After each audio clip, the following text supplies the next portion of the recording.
Hey everybody, it's Wednesday night and it's time for Super Geeked Up. Ooh, what's up? What is it? Oh, it's scary. It's spooky. It's Halloween Spooky. in January or February. Yeah, it's February 1st, actually. Welcome everyone Yeah. to Super That's the Geeked scary Up. part. Well, actually, no, because for here in the Northeast, only one more month of winter, basically. So I'm Oh, there excited. you go. Anyway, hey everybody, thank you for watching. We're not going to talk about winter. We're going to talk about geeky things here in Super Geeked Up. I'm Jeff. This is Francis.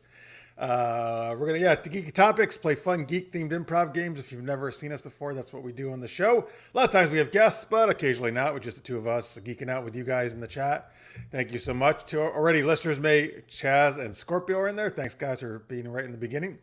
Yeah. If you're Yeah, right watching up in there. post, thank you as well. Of course, you can always put your comments afterwards, and we'll check them out. Love to know. Uh, We'd love to know. we would. Do you have your N7 sweatshirt? Is that what that is from Mass Effect? Oh my! There's no sorry. Not if it's a big hassle. No, no. This is the lift. Yes. Lift. There it is. Hello, Chaz. Thanks for watching, man. Always love having you here. Oh yes, Julie, you're right. Groundhog Day is tomorrow. Well, I think last year I'm pretty sure we did a Groundhog Day themed question. We did. Yeah. And I I don't. technically have a well, I do have a Oh, it's groundhog kind of theme. themed again. All Yeah. right. Yeah, Um Francis came up with today's, and I don't know what it is, so I'm going to be surprised like you guys. oh good. Especially since I wasn't sure, like I had two questions, but I realized Oh, well, well, I had one maybe we question can do the other one originally. later. Well, I had one question originally, but then it requires knowledge that people may not have. So I'll ask the question afterwards. So I'll ask the All original right, yeah, question. we'll have And that's like our second bonus yeah, question later on. because it requires some like, oh man, you have to have some knowledge of really weird stuff. But anyway, Well, this is the right show for that. yeah, I don't know, Jalil. Yeah, we'll have to see if Puxatawny Phil sees a shadow. I know Groundhogs are geeky. Groundhog Day is a very geeky movie. it is. Yeah, it has the whole Yeah, time loop concept. which Or is which is exactly where I'm coming from. Hi, Kathy. Glad to see you here. hi. Yeah, Groundhog Day is tomorrow, and Harold Ramis thought it was a great idea to turn it into a romantic comedy. So the Was that question the I have director or the writer? he's the director. He Director. directed the movie. Yep. So my question to you guys is: what fictional character would you like to be stuck in a time loop with? Oh, good one. The other question I had, oh, I can't wait for later because I'm like, oh, this is the other Right, question I had. I was like, save that oh for later. man, yeah, We'll focus on one at a time. yeah. So what I'm sorry, what I'm fictional chewing, folks. character would you like to be stuck in a time loop with? Maybe it's Kathy. Hi, Kathy. I know I already said hi, but still, I saw Hey, it. you Listeners say can hi say hi. multiple times. I listen. Oh, and Listeners if you're in a are saying time loop, that's a problem. exactly. Hi, Kathy. Hi, Kathy. Oh no. I don't think we're surprised by listeners' mate's choice of She-Hulk, Mm. which actually, you know what? I'm totally down with this. I love She-Hulk. I mean, big thing is I think she's fun though. She's a fun character, right? She has a Yeah. good sense of humor. You also know. Well, wait a minute. I'm thinking of a desert island now. I don't know why I thought that. I Surviving mean, you on can desert be in a island. time loop on a desert island. I mean, there's the location. Doesn't have to be in. Isn't it But maybe Philadelphia? maybe on the time loop, she could be telling different kinds of jokes and That's stuff. true. It's in Pennsylvania, right? That's where the Well, that's where Puxatawny Phil right. is, and Yeah. that's where the movie is set place, right? Yeah. Because he's going to report on the groundhog. Yeah, So you don't have to be stuck in a time loop in that in Punxsutawney. you could be anywhere, You right? can be anywhere. Julie, no, we mean Kathy, our big viewer, Kathy. But I did used to read the Kathy comic strip. I don't know if I want to be stuck with her necessarily. She's okay, but she's a little neurotic. Yeah. Yeah, those. She was one of the comic strips of which I didn't really quite understand. Like, Oh, really? well, yeah, there were some of them where I was just like, I don't really get the point of this comic. You know, Wizard of Id I thought was really funny. You know, things like that. BC, That's still around. Yeah. yeah, BC. those were the ones I really liked. But there were a few where I'm just like, I don't understand any of this. Like, I don't understand what the joke Well, is. some of them are not. Are definitely meant for adults. That's true. Well, the comic strips actually are probably more. A lot of them are more adult, actually. Yeah. Yeah. Anyway, speaking of comics, though, I actually wouldn't mind being in a time loop with Snoopy. Oh, that's Snoopy's good. super fun. I mean, dude, I would ride on his doghouse. I would keep doing that, fighting the Red Baron all the time. In the loop. He always gets up to different shenanigans, doing all different. He's so many different roles too, right? That's why it wouldn't get boring. He's a world famous writer. He's a member of the Foreign Legion. He's a world famous attorney. He's a World War I pilot. He's everything. Was he an attorney? He's a Beagle really? Scout. Yes. Wow. And it's almost always, here's the world famous attorney doing this, blah, blah, blah. But he doesn't speak though, right? No, he doesn't have have dialogue. balloons. It's thought balloons. It's thought balloons, okay. The kids don't know what he's saying, but we know what he's thinking. It's weird because I don't remember in the cartoons you understood if Snoopy was speaking or not. No. I don't think he ever spoke in the cartoons. No. He makes he reacts noises that are not understandable, right? Sometimes, but never a bark. Right, it's different in the cartoons because you can't see his thought bubbles. You just have to see by his actions. Right. But they still make it work. Should have given Woodstock a voice. That would have been great. Don't give Snoopy a voice. Give Woodstock a voice. I don't know. I like Woodstock's little chirps. Yeah. All right, let's see here. Q. Okay, Q is one of his choices, I believe, right? From Star Trek Next Generation. Mm-hmm. Discord is from is My Little Pony. No, okay. There's the Discord because too, I think. They're both played by John Delancey. Oh. Wait, does he play a character named Chocolate Rain? I don't know what Chocolate Rain is, other than that one song from the early 2000s, Chocolate Rain. That was an interesting. Is this I feel like this is close to a Prince song too. Purple Rain. Purple Rain. Sorry. Chocolate Rain. Chocolate Rain. Chocolate Rain. Well, that's true. I guess Q could get you out of the time loop as well. That's true. A good choice. That's a good point. I don't know what does Discord do? Discord he was a villain, but he had magical powers as well. He probably could take you out of it. He could probably pull you out of a time loop. So if you just joined us, what character do you want to be? Would you want to be stuck in a time loop with the movie Groundhog Day, right? Mm-hmm. Is the question. Yes. Hey, Matt. Oh, Matt, you know what? Damn it, Matt. You want to come on the show next week? Because I keep forgetting to ask you. I'll just ask you right now. Hit me up on Facebook or something. But anyway, Snoopy spoke to me in my experience. Dude, because I was thinking this week, I was like, who can I ask that hasn't been on in a while? And I was coming up blank. It's been a while. That's been a while. Yeah.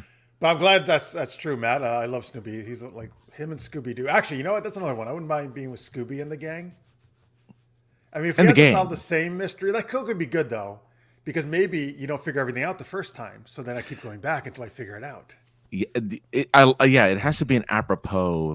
This is a mystery that's usually beyond the scope of the mystery gang, and so you have to repeat the same day over and over again to be able to get the more clues. It's not just yanking Old Man Jenkins' mask off. Exactly. Yeah, exactly. So I think that's actually that'd be a lot of fun, because then at some point when you get to the end of the story and you finally reveal who it is, it's a big surprise. Yeah. Because it took all that time. That's how I break the cycle of the time loop.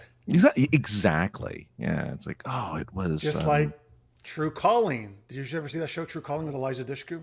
I know of it. I don't think I ever saw it. Her name was True, but that she kept repeating the day until she did what she had to do.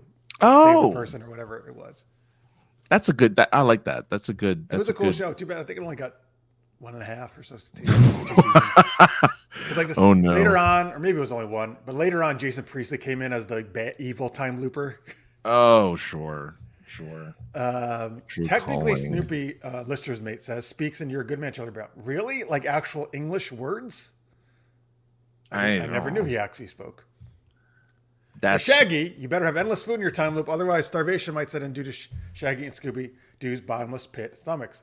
That's true, but I mean, every time you reset, the food will come back, right? And they can eat again. Exactly. They would probably love that, actually, Scooby and Shaggy, right? Yeah, because they're not experiencing the same. They're with you in this time loop, so they're. But it's the first time for them every time, right? No. They're with you, so they get to. They get to experience it. I misread. You're right. So they are also know that's it. They're repeating things. Exactly. Yeah. Otherwise, they would have no problem eating the same thing all the time. They would love it. Oh yeah, no. I'm sure they'll actually come up with new recipes for Scooby Snacks that they can use Scooby Snacks on every time they loop. They're like, oh, we could make a Ratatouille version of this. Ratatouille. Like you say, a Ractagino version. Or that too. A coffee Scooby Snack. Mm. A Klingon coffee. You know what they wouldn't like though? If we were in the middle of a case, every time we had to keep running away from the scary guy, they would hate that, Scooby and Shaggy. What? True. But they wouldn't have to encounter the scary guy every single time because they know where the scary guy is going to be. Oh, that's true. They would. You're right. They were like, oh, now we know where to not go to avoid. Unless the part of the joke was no matter where they went, the scary guy was always there. Every time he somehow winds up in the spot we are. Exactly. Oh, that'd be actually. That's the thing. We're forced to solve the case. Yeah. Yeah, I like that. All right, there you go. Scooby-Doo WB. We just gave you an idea for a new Scooby-Doo. Exactly. Time loop. How about is Dos? The Dos Equis is the Dos Equis guy, the most interesting man in the world. That's a good impersonation, but here's the thing. I don't have any idea what actually makes him the most interesting man, except that he likes this brand of alcohol that I don't give a shit about because I don't drink alcohol. So every commercial. It's like the real Men of Genius commercials for Budweiser. They always came up with something new that the Dos Equis guy was really good at, right? Like he was the most interesting man in the world because he could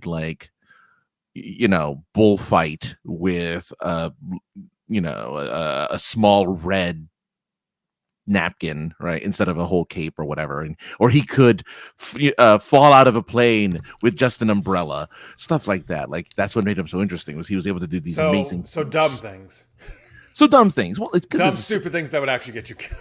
Well, it's a silly commercial, right? Like the point of it is just to be like, that was the Dos Equis or the Budweiser ones. Those were the Dos Equis commercials. Okay. The Budweiser ones were great because they would just make fun of like things that actually existed, like T-shirt shooting cannon guy, T-shirt shooting cannon guy. And then they just do it's. Okay. I love that. Oh, I just love those commercials so much.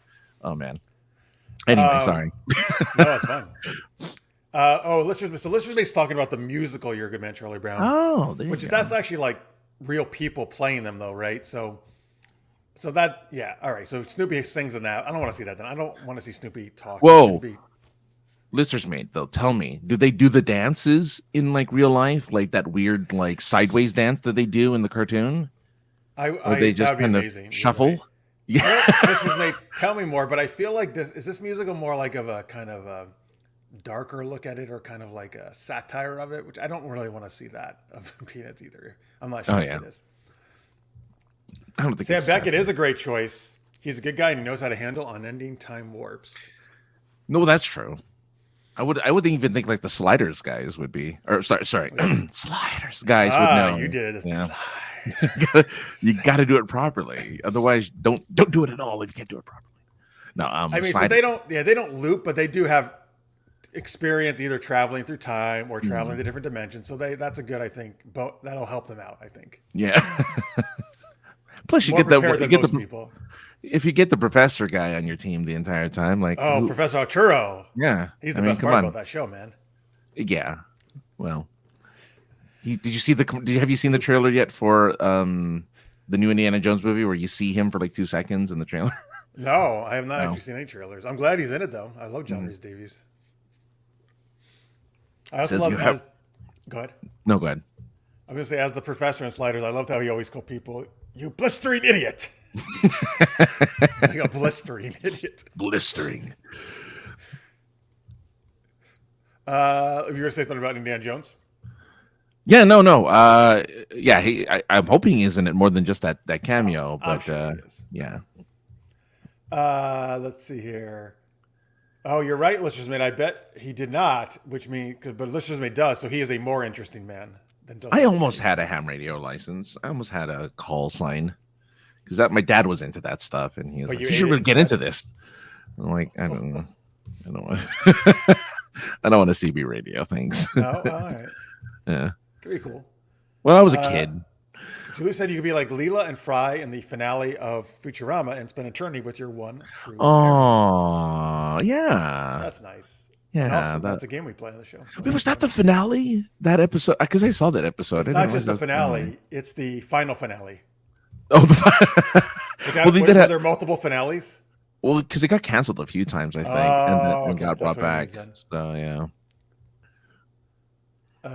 Let's see. By the way, Matt or anybody else, if you haven't watched the new Quantum Leap, I think they're doing an amazing job, and it is back now with new episodes. Oh, good. There you go.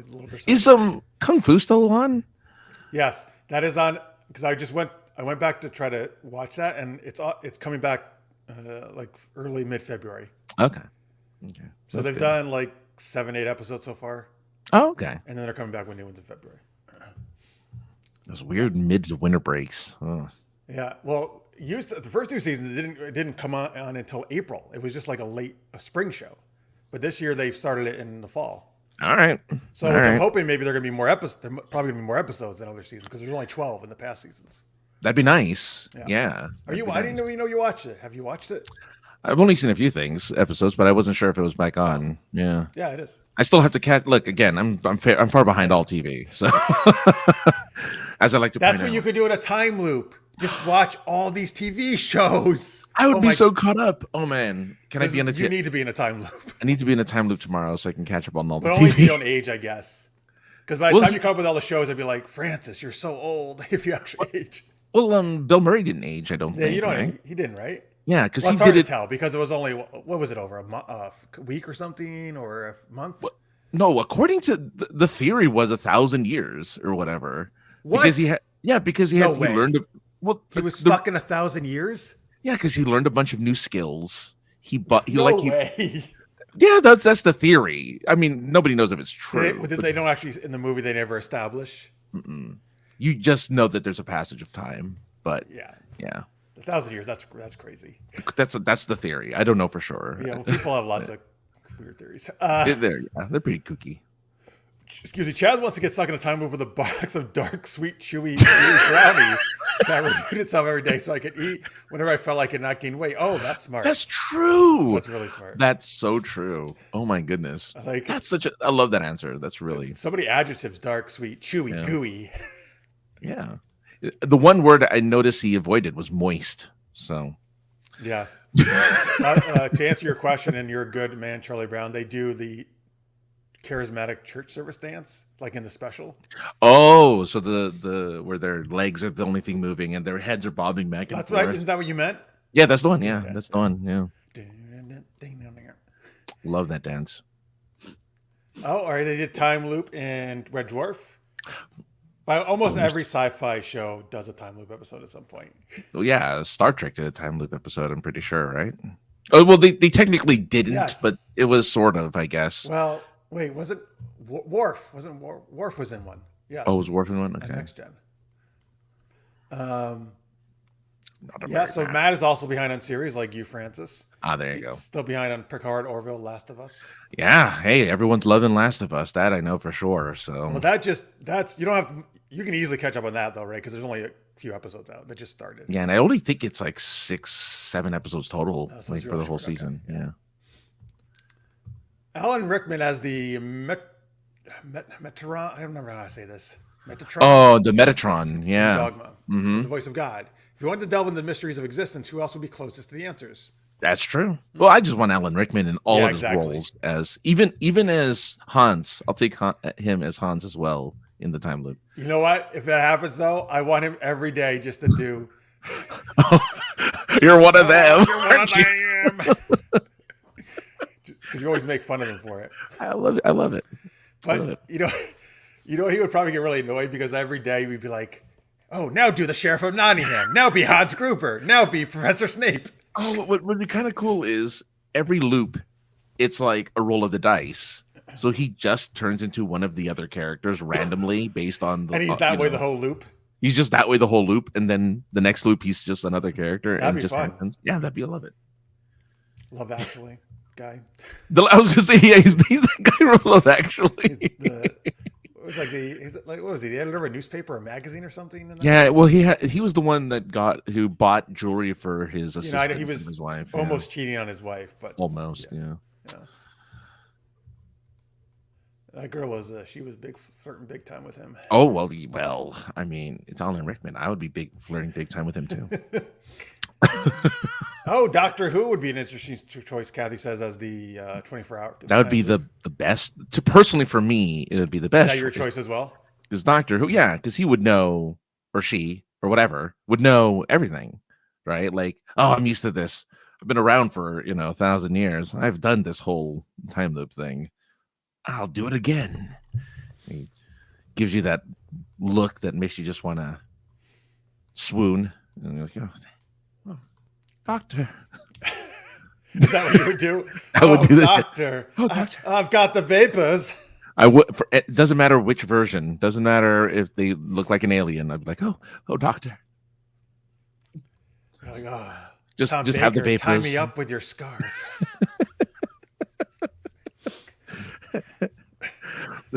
I don't know. That's the only one I know has a very specific what he wears. I don't know the other ones. Oh yeah. I get you. They all kind of wear a hat too. A lot of them, not all modern ones, don't really wear hats, do they? Oh no. Well, yes. One wore a fez for a while because he thought fezzes were cool. Was that Matt Smith? Matt Smith, yeah, he wore fez for like half a season.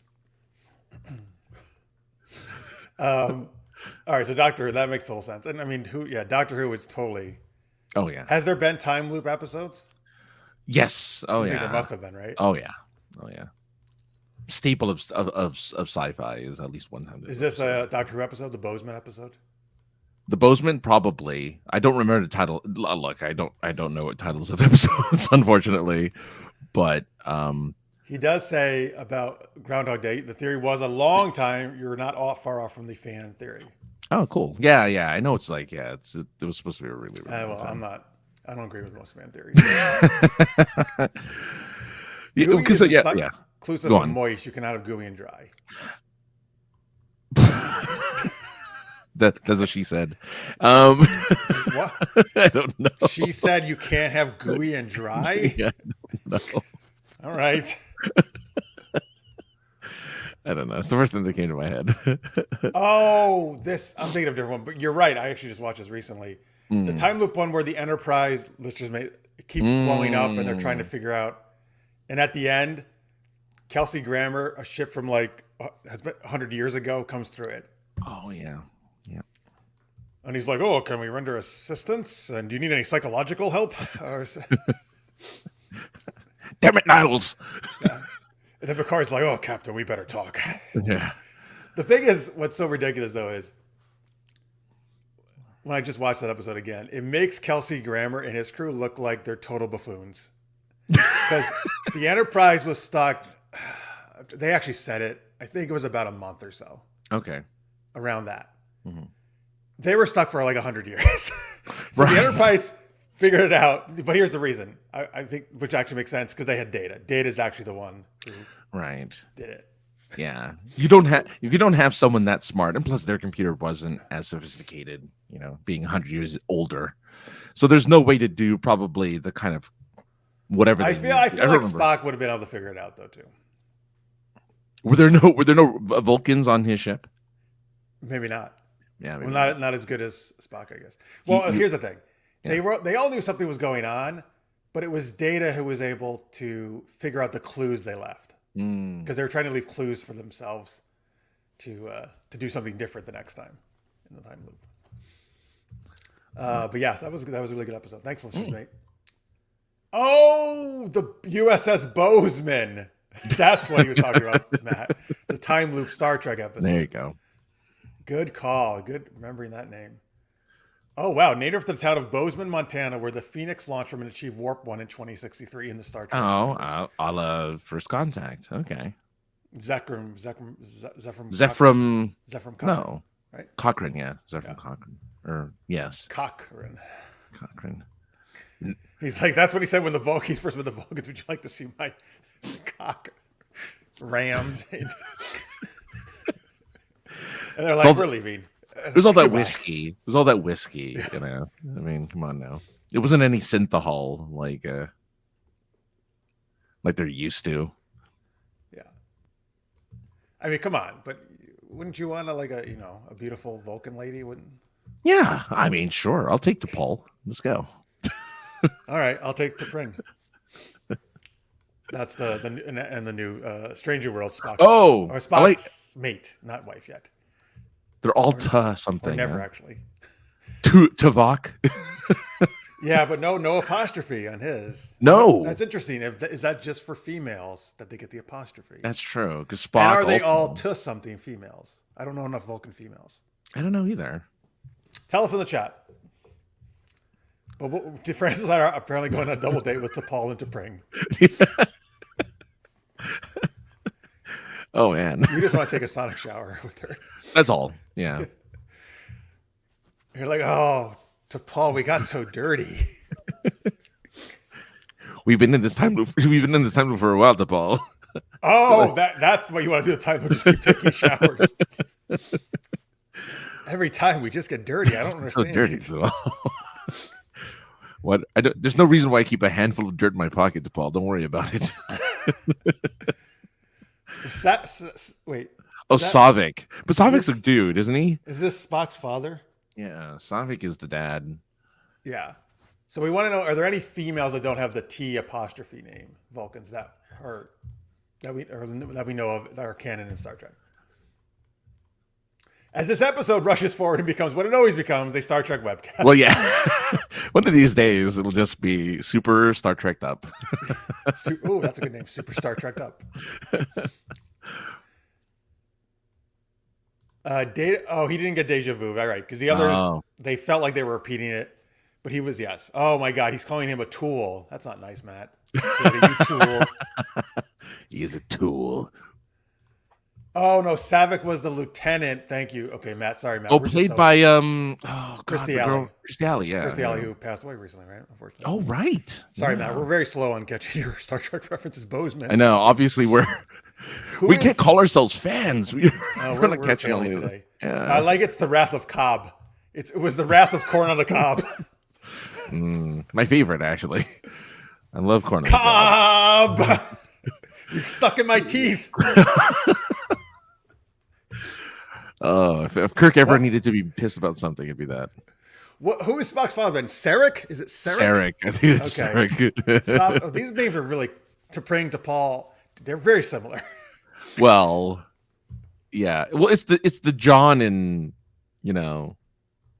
Dave of like the 24th century, the 24th century Vulcan. It's like, well, Oh, Tammy's here. Hey, Tammy, can I get stuck in a time loop until I'm the best martial artist since I came down with Leo? That's actually a great idea. That's a really good idea. See, Tammy's using it for like practical purposes. We're just talking about having showers with Vulcans, ladies. I know. She's like, I'm ready to get into a fight. I'm ready to kick anyone's ass now. That's true. She would become like the greatest martial artist in the world. She would be, yeah. She would win all the tournaments. Or she would be, you know what she would be? The best. Yeah, best of the. Well, I thought she was going to be Richard Dragon, but yeah, not TV Arrow Richard Dragon. No, comic book Richard Dragon. Yeah, exactly. Yeah. TV Richard Dragon couldn't beat up anybody. No, not without a knife, at least. Right. Man, they did him dirty. Tammy messaged me before she got on that she is sewing her Annika, her daughter's Orko costume right now, which is amazing because I love Orko and I can't believe you're doing awesome. An Orko costume. Please send us pictures if Annika's okay with it once it's on because I must see her as Orko. And if she dresses as Orko, I will once again promise not to make fun of Damian Wayne. Well, did you hear? What? What did I hear? So James Gunn gave a little, I guess, like, here's what's going to happen in the new DCU. Like, here's what we're doing for the new DC universe, right? Okay, we're rebooting everything more or less, right? Blue Beetle is going to be the start of the new DCU, and we're going to have movie. Yeah. Well, it's going to be the new universe, right? They're resetting everything with Blue Beetle. So does that mean he's not going to do any more Peacemaker? No, Peacemaker's still going to be around, but so it's not rebooting everything. I mean, I guess the movies, right? He's rebooting the movie universe. I guess Peacemaker is just a TV because he's going to have the Peacemaker was tied to it because the movie came into the TV. Oh, that's true for Suicide Squad. Anyway, well, he's doing the Justice League guys came into the show. That's true. But they're gone now Anyway, for the most part. He said they can keep some of them may stay, except for Cavill for some reason, but everyone else. Anyway, so he's like, well, we're having a new Batman that's going to be separate from the Pattinson Batman called the Brave and the Bold. We're going to have Batman and my personal favorite Robin, Damian Wayne. Well, that must make Annika's day. So Damian Wayne is going to be the first Robin since what's his face, Chris O'Donnell, to grace the theater, the movie screens as the Robin of the next DC Batman movie. So, like I said, because I've been reading this new Batman trade paperback, Damian is actually okay in that. So I don't have the hatred I always had. But also, what could be good about that is that it probably means it's going to bring Talia, a ghoul, into the... Oh, that's true. Yeah, that's true. If they follow the comics, she's the mother. Yeah, yeah. And I love Talia. She's one of my all-time favorites. So you know what? I'll take Damian if I get Talia. I'll take him. Yeah, so they're bringing Damian. They're making... I don't know why, because again, it's James Gunn, but they're making... Yeah, they're just rebooting... Well, I like Blue Beetle. I dig him, so... And they've always been talking about like that. Oh, yeah. So I'd be down with that. Is that all he said pretty much, though? Just the Blue Beetle is confirmed? Blue Beetle, yeah. Well, the Superman's going to be... I forget what the name of the... It's based off a comic series that they're basing the new Superman on. Younger one, right? Yeah, younger one. Supergirl is coming back, but but really... not the girl from The Flash? No. Apparently a very jaded, very like messed up Supergirl, because she experiences a bunch of bad stuff as she tries to get to Earth. Anyway, it's based off it's called Woman of Tomorrow, I think it's called. Anyway, and then there's a bunch of other ones I've never heard of before, like a bunch of obscure DC superheroes that he's wanting to bring in, like the Guardians, like he did with the Guardians of the Galaxy. He's like, we're going to bring in the Authority, which I've never heard of before, and we're going to bring in... I'm like, okay. I don't know who any of these people are, but cool. Bring them on. All right. We'll have to see, I guess. I know. I just thought you'd get a kick out of Damian Wayne being... And he's going to be 10. He's going to be a kid, apparently. Like, he's going to be a child. That's really young. Yeah.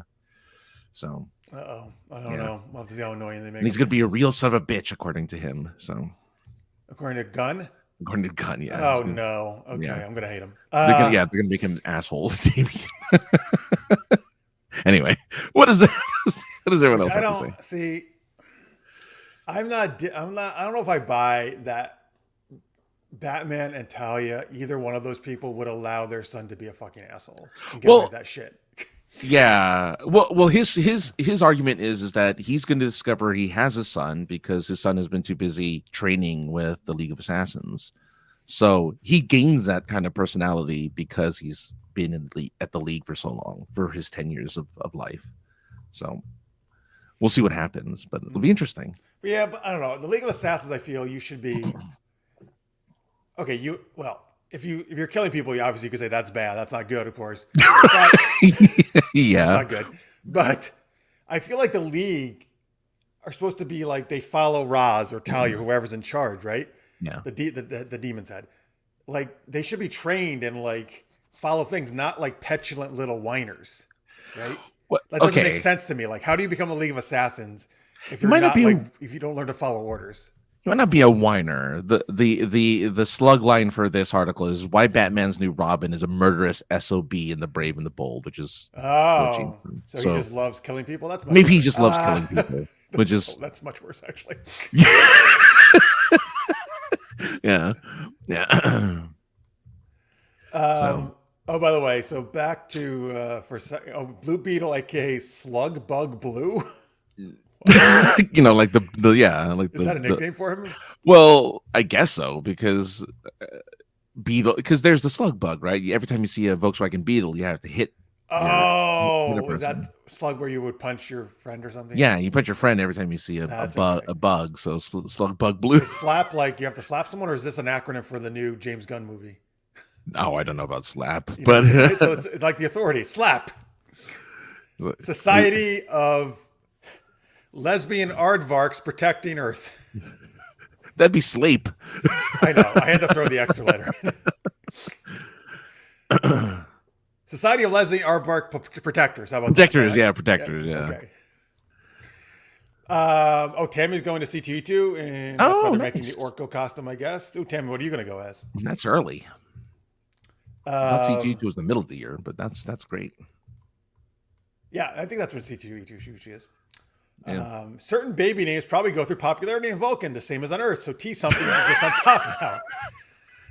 But wait a minute.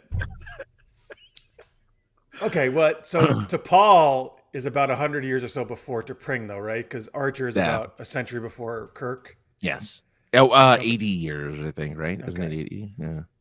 All right. Well, then the T, I guess, have a decent popularity, though, if it lasted that long. It lasted a full generation, right? T'Pol was the beginning of it. T'Pring was the end of that fad of generation. All right.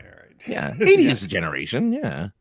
Well, no, generations. Oh, that's 2 generations. No, that's more than that. Generation. But anyway, okay, so T'Pring, so like T'Pring would be at the tail end of like Gen X or whatever. Yeah. Whatever you call it. Gen V. I don't know. Gen Vulcan, V. Generation Vulcan. That's true. Imagine there was a generation of Vulcans that were all like whiny teenagers.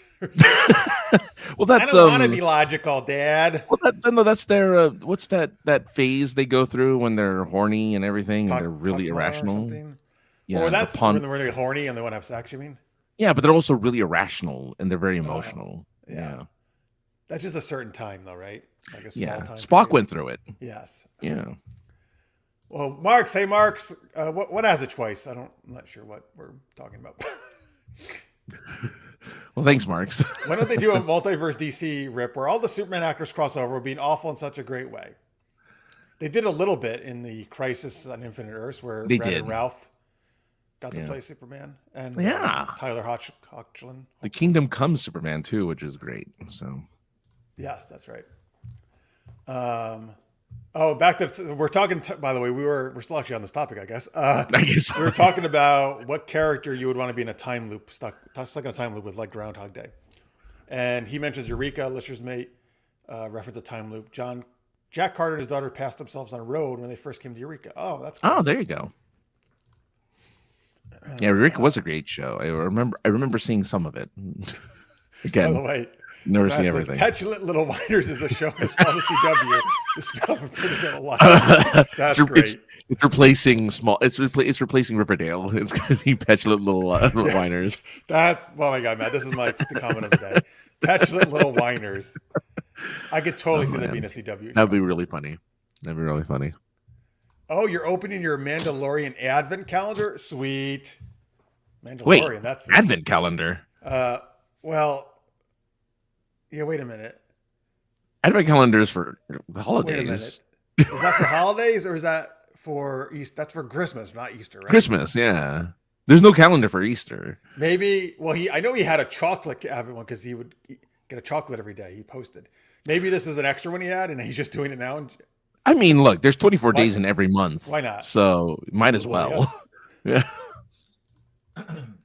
Yeah. She's going to be Kate Kane from DC Bombshells. Batwoman meets League of Their Own. Oh, I love it. Oh, that's cool. That's costume I like DC Bombshells. They're great. That is true, Jalou. Vulcans do live much longer than humans. So their generations are longer. Yeah, okay. Yeah. That goes along with what you're saying. All right, so speaking of petulant little whiners in CW. Yes. I am so not excited for Gotham Knights. The game or Not the game. I have the game. The show. Oh. This is why it's confusing. It's the same name as the game, but it has nothing to do with the game. Wait, they're still going forward with the show? I thought the show... Yeah. Oh, yeah. Oh, wow. I think it comes out this spring sometime soon. I don't know, man. Like, again, it's kind of like, let's choose all these people, and let's choose a Robin who's not any Robin we've ever really seen before, I feel like. I think they said something. It's not even Damian. It's I don't know who it is. It's somebody they made up. Well, I'm looking now. So Misha Collins from Supernatural. He's Harvey Dent, right? He's Harvey Dent. That's interesting. Yeah. You have Carrie Kelly, who I've never heard. Oh no, Carrie Kelly's one of the Robins, isn't she? Oh, anyway, so is she playing the Robin? Maybe because there was because there's a female Robin, and I think her last name was Kelly, but I could be wrong. Yeah, I don't know. Is it the kids of some villains or something? I don't know. Because I'm like, well, the Gotham Knights aren't the villains though. Gotham Knights are the heroes. I don't know. It's such a it looks complete CW. Like it just bleeds CW-ness. It is a CW show. I know, but it's like something I could just see a show and it's like, this is so CW it hurts. And this is somebody who used to watch all the Arrowverse CW shows, and enjoyed them. But Marks looks forward to seeing Misha Collins as Two-Face. The setup looks bad. I don't think we have a spoiler because I don't know what's going to happen on the show. I mean, the spoiler isn't that he becomes Two-Face. I think everyone knows that Harvey Dent becomes Two-Face. Oh, maybe he was like, spoiler. Yeah, I think you're fine. I don't think that's. I think everyone's aware if you're a fan of any of that. Wait, the idea though is Batman's dead. I think, right? That's the thing it shares with the game concept. It's all bad. Here's the synopsis from Google. Batman is dead. A powder keg has ignited Gotham City without the Dark Knight to protect it. In the wake of Bruce Wayne's murder, his adopted son, Turner Hayes, is framed for his killing. Some rando named Turner Hayes. With the charismatic and hard-charging District Attorney Harvey Dent of the GCPD hot on his trail, Turner must rely on his allies, including his best friend and formidable coder, Stephanie Brown, and unlikely Batman sidekick, Carrie Kelly. Yeah. Oh, God, I'm sorry. So Carrie Kelly and is it Stephanie Brown? I know that name. Was she a Batgirl? I think Stephanie Brown was a Batgirl. Yeah. So these are real, other than Turner Hayes, which is like the most CW name. That's the one. It was Batman's son who was some random person. I messed it up. So that it wasn't Damian. It was Turner. Turner and Hooch are going to be part of it. Great. Hopefully he has a dog. What the hell? Who comes up with just a random Turner Hayes? Wait. Well, first off, Batman has a son, like a real son. His name is Damian. If not Damian, he had 3 other Robins to pick from. And there is a Robin, Stephanie Brown, right? But he needs a son and a Robin, I guess. Oh, but you mean if they were going to do a guy character? No, Carrie Kelly would be Robin, and Stephanie Brown would still be Batgirl, I guess, or Batwoman. Or Stephanie Brown was once called Spoiler. That's why he said Spoiler. Oh, we are totally not getting any of the comments today. I do know that now that he said that. I remember that. But we're really bad at this. It's a possible daughter of Joker. I think you're right, Marks. Oh no. See, well, I hope that Gotham Knights enjoys their single season, especially since the Arrowverse is done and over with. I don't know. I can't imagine them successfully. They're starting the Nightverse. I don't know where this fits in because I don't think Whinyverse. Who's gonna watch this? Well, I can't wait for the DC Action Hour that talks about this show. Oh, right. I don't think we're going to do that because I don't want to watch the show. Right. Oh, Marks, did YouTube keep censoring you because you were trying to write Assassins and it has ass in it twice? I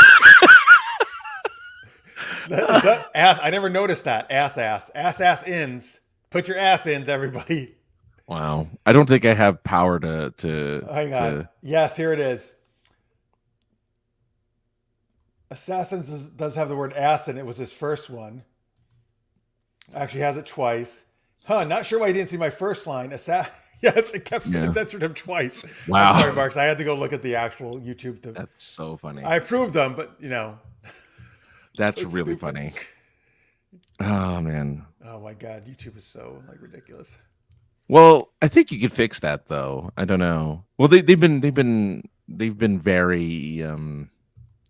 I don't think I can control that.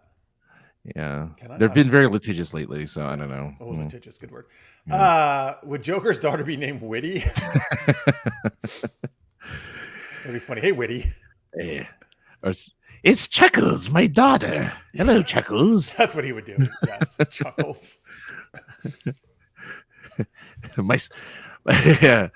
my son. There's also my son, Chortle, and my. Chortle. My brother Guffaw. Oh, we said same time. I said niece. Who did you make Guffaw? Brother. Oh, brother. Okay. Brother Guffaw. Okay, the niece can be Giggle. Oh, right, Giggle right. Giggles. Yeah. And this is my newborn child, Giggle. Who the hell is having sex with the Joker though? I mean, Harley. Outside Harley of, I had mean, to have at some point. Harley had it in the past, I guess. Yeah. But I don't think Harley's in the show, unless maybe they're going to work her in. Who knows? I don't know. I mean, look. First off, why does Bruce Wayne have a son that doesn't have his name? What's it? His last name's Hayes. Harper Hayes? No, what's this? Turner Hayes. Turner Hayes. Like, it's his adopted son, right? It's just his son. It says Turner Hayes is the son of billionaire philanthropist Bruce Wayne. After his father's murder, not stepfather, not adoptive father, after his father's murder, Turner forges an unlikely alliance with the children of Batman's enemies when they are all accused of killing the Dark Knight. Oh, I see. All of the villains in the Batman universe had kids. Okay. And the kids are accused of killing the Dark Knight or Batman. All of them, apparently. So is he going by that name so they don't know he's the son of Bruce? I don't know. No, because he gets the inheritance. Yeah. Like in the synopsis, it's like Turner he has Hayes. the inheritance of the Wayne fortune to serve his motives. I'm like, what? What are you talking about? I don't know. A kid could be called Pun, or Joker could have another girlfriend after Harley called Punchline. There was a punchline. I thought he was making a joke. He's being serious. Yeah, I don't remember who. There was a punchline though. I'm pretty sure there was. Yes, agree plus with that. face. That's what I'm Right. saying. Woman like a funny guy. I guess so. Are we going to see the Sword Art Online progressive in theaters this weekend? Wait a minute. I remember like a year ago or so I saw Sword Art Online in theaters. Is there another Sword Art Online? Oh, I'm not surprised. I mean, If it is, no. Because when I saw Sword Art Online in theaters last year, whenever it was just retelling the pilot through the eyes of the girl character instead of the guy. Oh, really? But it's okay, except that I remembered that I fucking can't stand that lead guy character. He's such a fucking asshole. Oh, really? I mean, maybe I guess it becomes better because I have watched more of it. But then in the original episode, he's a dick. Oh, all right. Like, so I'm like, fuck this. I'm done with Sword Art Online. Sorry. I actually was watching it for a while. Like, it's some good stuff in it, and the concept's interesting, but that guy really annoyed me. It's like Damian Wayne, but worse. Well, so the Joker's daughter's name is Duella Dent, which you would think would be Harvey Dent's daughter, but apparently not. I don't understand anything the show is doing. So Harvey and Joker had adopted a daughter together. Well, even the name Duella, right? Like Duella, which is Two-Face. Like dual, yeah. Yeah. How is it not? It has to. I think. So okay, here's how. I think Harvey had a daughter, which he doesn't know or disowned. The Joker took her in, and she hates Harvey because he wasn't the father she needed, and the Joker became the father she needed. I mean, sure. That's okay. That's stupid. I mean, I don't know if it's okay. It's stupid. But No, that's it's stupid, but that's fine. If that's the route they need to go, that's fine. What? Kirito is his name. Hate is strong. Oh. Like, does he get a harem? Oh shit, that's even worse. Fuck that guy. Fuck Kirito. Wow, he has a wow. Well, who gets the reverse harem? That's the real question. That's right. Someone at CW saw the Descendants movies on Disney, and they wonder, "Oh, how can we get some of that?" Actually, that's probably what they did, Jalou. It's so, man. I mean, Duella Dent first appeared as Joker's daughter in the Batman Family series of comic books. Interesting. All right. So to be fair, the writers didn't make that name, but yeah, so confusing. oh wow. So Turner Hayes isn't even like a comic book. He was made specifically for the show. Yeah, he was, right? Yeah, that's yeah insane. He had 4 Robins. Any one of them could have been his kid. Anyway. Well, they're all dead. Yeah. I guess so. Maybe in the show. I don't know. Okay. Yeah. Anyway, all right. So, sorry, folks. We'll stop talking about the Gotham Knights. I just had to bring it up because I think it looks ridiculous. All right, but thanks for all that was good time loop suggestions there, answers. Those are all good characters to be stuck in a time loop with.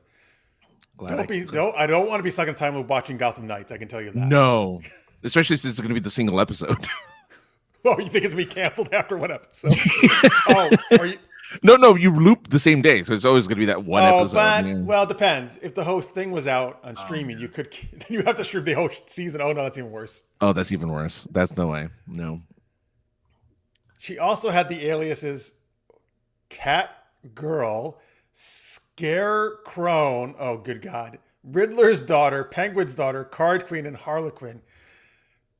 This is the most ridiculous thing I've ever seen. So she's all of those? Okay, so Duella Dent is the daughter of Harvey Dent, Joker, Catwoman, Scarecrow, Riddler, and Penguin, and Harley Quinn. Well, yeah. So she is the amalgam. What is she like, Serpentor? They took the DNA of all of these villains and made Duella Dent. Serpentor. Yeah, no, yeah, it must have been, right? Like, that's the only explanation I could think of. And by the way, is the alias really hey, please call me Riddler's daughter? Like, that's your alias? Well, yeah, right?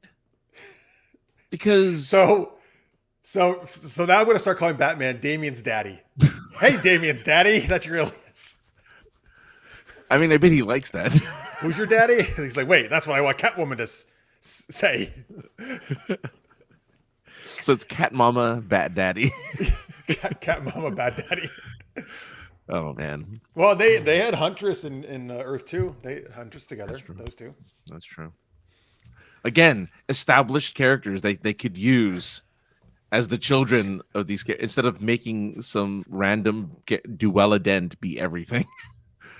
Anyway, we're gonna get to our game in a second, or improv game, folks. But yeah. I thought, Julia, I thought Orville was done after season 3, but I may be wrong. I don't know. No, people want a season 4. I mean, because it's it's episodic, right? It's not. It doesn't have like the whole overarching story, I guess. Even though I haven't seen season 3 yet of Orville. I thought I was told season 3 had a little bit more of that, though. Actually, this time. Right. I don't know. I gave up on season. I love season 1. Season 2 tanked it for me, so I haven't watched since. Which again is always so funny to me because season 1 was when all the jokes happen. Season 2 is when it becomes more Star Trek. but see, but season 1 captured the Star Trek feel for me, even though there was jokes that they wouldn't have done on Star Trek. The essence was Star Trek, and the things they were dealing with, the social issues, it still felt Star Trek. Particularly that's when Discovery happened the same year. Yeah. Where I felt was not at all Star Trek. So like I was desperate for Orville at that point. Yeah. Okay, Marx is still trying to explain this to us. Pre-Crisis on Infinite Earths, Robin figured out Duella was Two-Face's daughter.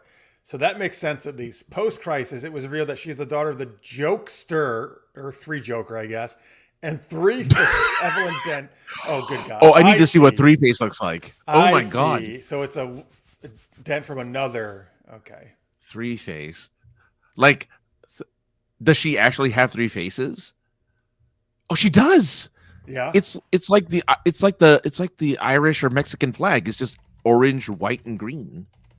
Like that's it's not like she has scars. It's like she painted a flag on her face. She's like the Irish flag. She's like the Irish flag or the Mexican flag or the Spanish flag. Like it's just or the French flag. It's those 3. Duella Dent actually looks kind of cool. I haven't seen Duella Dent. She came up with one of the image searches for man, 3-Face. 3-Face just looks stupid. Yeah. Well, that's why she's not Earth 1. She's like Earth 17 or whatever. Like he's just 3. Yeah. Oh, there's Duella. Oh, yeah, she's very jokery. By the way, Duella Deville. Oh, maybe. Where they took it from, yeah. Oh man, yeah, that's still in the player. No, I wouldn't mind that. She apparently she did a really good job as Cruella. So yeah, that's what I hear. I haven't seen it, but I like her in almost everything. So yeah, and she's been in Marv. She was Emma. What the fuck? Nope, not. That's her name. No, Gwen Stacy. Gwen Stacy. Christ, that was her name. Yes. Yeah. In Spider-Man. That's what I was trying to get at. Yeah. All right, let's do our first geeky game here. Ridiculous rhyming is what it's called. So we haven't done this in a while. We ought to speak and rhyme. That's what we do in this game. But we need, what do we need from them? A universe to be in. Scenario, maybe. Scenario. Scenario. Oh yeah, scenario. That's the name of the character. That's like one of the villains in Yes. Batman. It's Oh yeah. Scenario. I'll be Duella Dent, aka Catgirl, aka a million other Right. names. You can be Travis. What the guy's? I can't. God. Turner Harvey. What is his name? Turner Hayes. I know it's a terrible name. It sounds like one of those what's the name of Tom Hanks' kid who became a rapper? Wait, Tom Hanks has a kid who Connor became a Hanks? rapper. Connor Hanks, right? he was an actor. Is that his name? No. Tom Hanks has a son who became a rapper. Different than there's an actor Hanks. Colin Hanks. Yeah, is who I'm Colin thinking of. Hanks is. Yeah, here it is. Tom Hanks' son, who is a rapper. I'll Wait, tell is this you a who it different is. son or the same son who's an actor? No, different son. Okay. Chet Hanks. Chet. But he went by Chet Hayes. I want to say. I think. Yeah, All right, I actually think we should do that. I'm going to be Duella Dent. Who do you want to be? I'll be. You'll be Duell Dent. I'll be Three Face. Great. So, folks, give us a scene for Three Face and Duella Dent. This is mother and daughter, right? Yeah. And this is going to be a million times better than Gotham Knights, right? Maybe. Four-Face is fighting Monster for the fate of the cruise ship. Oh wow, he worked a lot of stuff in there. All right, I'll be Four-Face then. I'll be Four-Face. Oh, you're not going to be Punster? Punster could be both who we're fighting. We're both trying to fight the Punster, because then that means we both have one of us has to be. All of our rhymes has to be puns, and that's really hard. Yeah, we don't have Marks here. Marks, you should come on and do it. Yeah, Marks, if you have time, go on in and you can do it with us. But all right. So I guess I'll still be Duella Dent. You're Four-Face. Four-Face. Who? Let's say she's still the mother of Duella. She's just now she's painted one more color on her face. She's a different flag. I'm trying to think of a four-color flag. I can't think of any right now. Yeah, you're right. There's not usually like four colors and lines. It's almost always three. If they're going to, It's usually three. Yeah, and if they're lines, they're mostly one color and designs or something. In the corner. I mean, they have horizontal, but they're only two colors usually. They're not usually four different colors. We need a 4-color country. Yeah. All right, and so we're fighting the Punster for the fate of the cruise ship Orville, and we have to speak in rhyme. All right. Right. Who are you, Four-Face? Four-Face. Duella, remember my name, Four-Face. You're my daughter. You have to remember my name, Four-Face. Oh, I thought you were starting. Okay. No.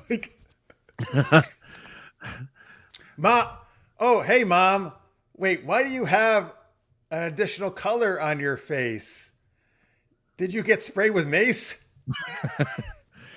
Duella, dear, no time to chat. Apparently, the punster is after that ass. After that? Yeah, after that. Oh my God. He's after that, you say? Thank goodness we villains are here to save the day. That's true. We'll have to take over this ship. Come over here, Lester, my handsome old pimp. Ship and pimp. All right, good. Wait. Oh my, Mom, you went to a different Earth and came back with a pimp? Why is this guy dressed in purple and has a limp? Well, that's what they look like in Earth 25. Now let's save this ship while we're still alive. Great idea, Mom. Let's rush to the on deck and remember, there's kids around, so we can only say heck. Oh, heck. Oh, darn those kids. We're saving the day. Oh, look, it's the punster. He's getting away. Never fear. I will change into Cat Girl. Or maybe the Riddler's daughter.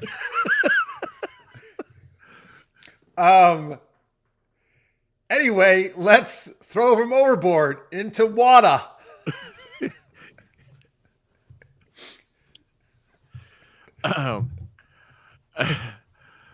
That's right. We're sailing through Boston. I see. Yep. We'll dunk all our bad guys or drown them in pee. P. Oh, wow. That's a little different than the history I learned. Well, if we're gonna do P, what about sperm? My thoughts exactly, my daughter dear. That's exactly why the pimp is here. Now it's all making sense. It's very clear. Well, you know what? We saved the day. Let's knock back a beer. Oh wow. Okay. All right, I guess we'll just end there. That was quick. Yeah, I don't know how we saved the day, but well, it would have been with a pimp, and that would have been pimpalicious. Yeah, that was an interesting man. cruise. Oh. Oh boy, Vern. That was last week. We talked about Vern. Oh man. Talking about how great the Alpha Knights is going to be. Now that would be a mirror universe of us talking about That would how be, great. yeah. Wow, I'm so happy that Turner Hayes is a character that was made up for this show. I guess that's good. We'll give it a go. I was like, Watch him become like, I don't know, super popular. And everyone's like, yeah, Turner Hayes. He's I the don't best. know. I mean, again, I've seen the outside of Misha Collins, who I think people would watch the show for because he was really beloved on Supernatural. They will. People watch it just for him. Yeah. Yeah, I think people would just watch it for him. But without everyone else, like, the rest of the cast, I don't know any of them. Newcomers, right? Yeah. Well, that's fine. No, that's fine. Yeah, that's cool. No, it's just, Oh, here's another one Julu said. We're salespeople and you have to sell us studio execs with the ability to greenlight project on stupid concepts that you just talk negatively about. Oh my God. Yeah, now we have to sell Gotham Knights. Oh man. Julu, hold on to that thought for if we ever do a game that requires that one, because I actually like that one. That one's good. That is pretty good, yeah. Imagine that, like, and I'm just picturing like people they're outside like waiting to go and pitch and like, oh God, this show's gonna be the fucking worst. This is so stupid. Why is it Turner Hayes? And then let's go sell this. Like, it's so amazing. Why are they picking a character that has 17 different identities, like different aliases, like Duella Dent? Oh my God, that's just my favorite. That she has so many aliases. Well, it wouldn't be so ridiculous if the aliases made sense, but they're all different. They're all different characters. This is the only reason why I think it's terrible. Well, yeah, because they're all aliases of different villains that exist. Right. Now, if she was like the mimic, if that was like her superpower, was she mimicked other villains? Yeah. Then I'd be like, that's great. That makes sense for her to do all that. But the fact that she's just the Joker's daughter and decided to be the Riddler's daughter every once in a while, or the Penguin's daughter every once in a while, it's like, I don't know about this. Well, now that he said Catgirl, I actually wouldn't mind having Catwoman have a daughter who went by Catgirl. That'd be cool, I think. Yeah, Catgirl would be cool, yeah. Because I actually don't know of any Catgirl outside of Duella Den, apparently. Oh, you mean like the name Catgirl, or do you mean not in DC? I mean, it's Catwoman, no. But I don't think Catwoman has ever had a protege like that named Catgirl. No, as a matter of fact, you're right, because there's an Aqua Lad, there's a Wonder Girl, or not Wonder Girl. Wonder Girl, there's a Wonder Girl. Oh, Wonder Girl. I thought it was Wonder Lass, but yeah, okay, Wonder Girl. That's even better though, Wonder Girl. Superboy, Bat. I mean, there's all of these like junior versions of characters, but they're like Catwoman. She's too sexy to have a junior. We'll just leave her as the seductress Catwoman. Super sexy. Yeah, I mean, leather tights. Okay, no problem, Mark. You were there in spirit. And Thank you. Sorry, we threw the punster overboard and covered him in piss and sperm. She's a ditto. Yeah, that should be her name. She's a ditto. Yeah. Oh God. Yeah, we try to capture her, and she just turns to a blob of ditto-ness. Oh, Necronius, thanks for Hi, watching here, being here. Yes, you must mention Lady Facelap, your creation, of course, who would beat any cat person without a problem. Well, why doesn't Duella go by Lady Palm Slap or something? Or Girl Face Slap? You know, one of these days, no joke, Necronius, someone's going to create a character named Lady Facelap, and you better show that person an episode of SGU and be like, no, I came up with Lady Facelap. You know, where's my royalties? Because, oh my God, like, man. He has like 50 plus episodes that mentioned it. Right. But you got to imagine, Lady Facelap is a good name. It actually is, and it's funny. I can actually imagine somebody in like a pitch meeting going like, well, what do we name this character? Lady Facelap. Oh yeah. What does she do? Well, she just slaps people. It's really funny. And yeah, they're like, you know what? I was watching this weird show the other day. Super weird show. Something, I don't know. Up your ass, something. Mega Nerd Down. What was that? Mega Nerd Down, I think. Mega Nerd Down. And somebody says, somebody said Lady Facelap. Let's go with that. Yeah, it's like, oh man. or if we can't take Lady's Facelap, maybe we could make it Gentleman Butt Poke. I was going with the butt too. Gentleman Butt Poke. That's her father. That's her father. He pokes butts, she slaps faces. Exactly. So that's good. She won't get probably slapped for sexual harassment suit. No, just a regular harassment. Yeah, right. Regular harassment. At least he's not grabbing though. He's just poking. No, poking. Yeah, poking. Yeah. Maybe he's like he thinks it's old face. Is that a Facebook? Is that where you poke people? Poke. Yeah, I think you can. I think you still can poke people on Facebook. I didn't really get it. Was it just kind of like saying, "Hey, are you there?" or something? You want to talk? Kind of like like a what's up? Like a hey. I actually there was a time for like a week. There was a poke war between me and another person I was friends with, and all we did for a week was poke each other. It's like, Hey, you said what's up? For some reason I thought about the other day because people were talking about Super Bowl commercials. Do you know the old what's up? Yeah. It was like for like a few months. That was like the big thing. Months, years. That lasted a while. The year? Well, I definitely probably a year or two. Yeah, I guess so. Same with Bud. Wise. The frogs. Is that the frogs? Okay, yeah. Budweiser actually has had a lot of really good commercials. They do. Yeah. I agree. Oh, that's right. Tammy did a drawing. Oh, she did. You're right. That's true. Yeah.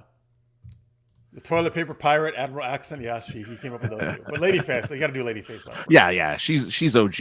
Yeah. Sir Butt Stuff. Yeah. Hello, Sir Butt Stuff. Oh, we are creating the Lady Facelap Extended Universe. You're right. Oh, that's true. The LFEU. Or LFU. Lady Facelap Universe. LFU. One of these days, Necronius, we're just going to create we'll just do an episode all about Lady Facelap and then extended Lady Facelap episode. Yeah. And it build the universe. Oh, yeah, her origins. Oh, that'd be kind of cool. Oh, I thought you said oranges at first. Her orange. Well, that's her boobs. Yeah, I was going to say, usually call them melons, but all right. They're not that big, I guess. No. Orange is a good size, though. That's fine. That's fine. People still occasionally poke me on Facebook. Oh. Facebook. All right, Facebook, I'm assuming that's supposed to be. Yeah. But at least they're not poking you in the butt. No.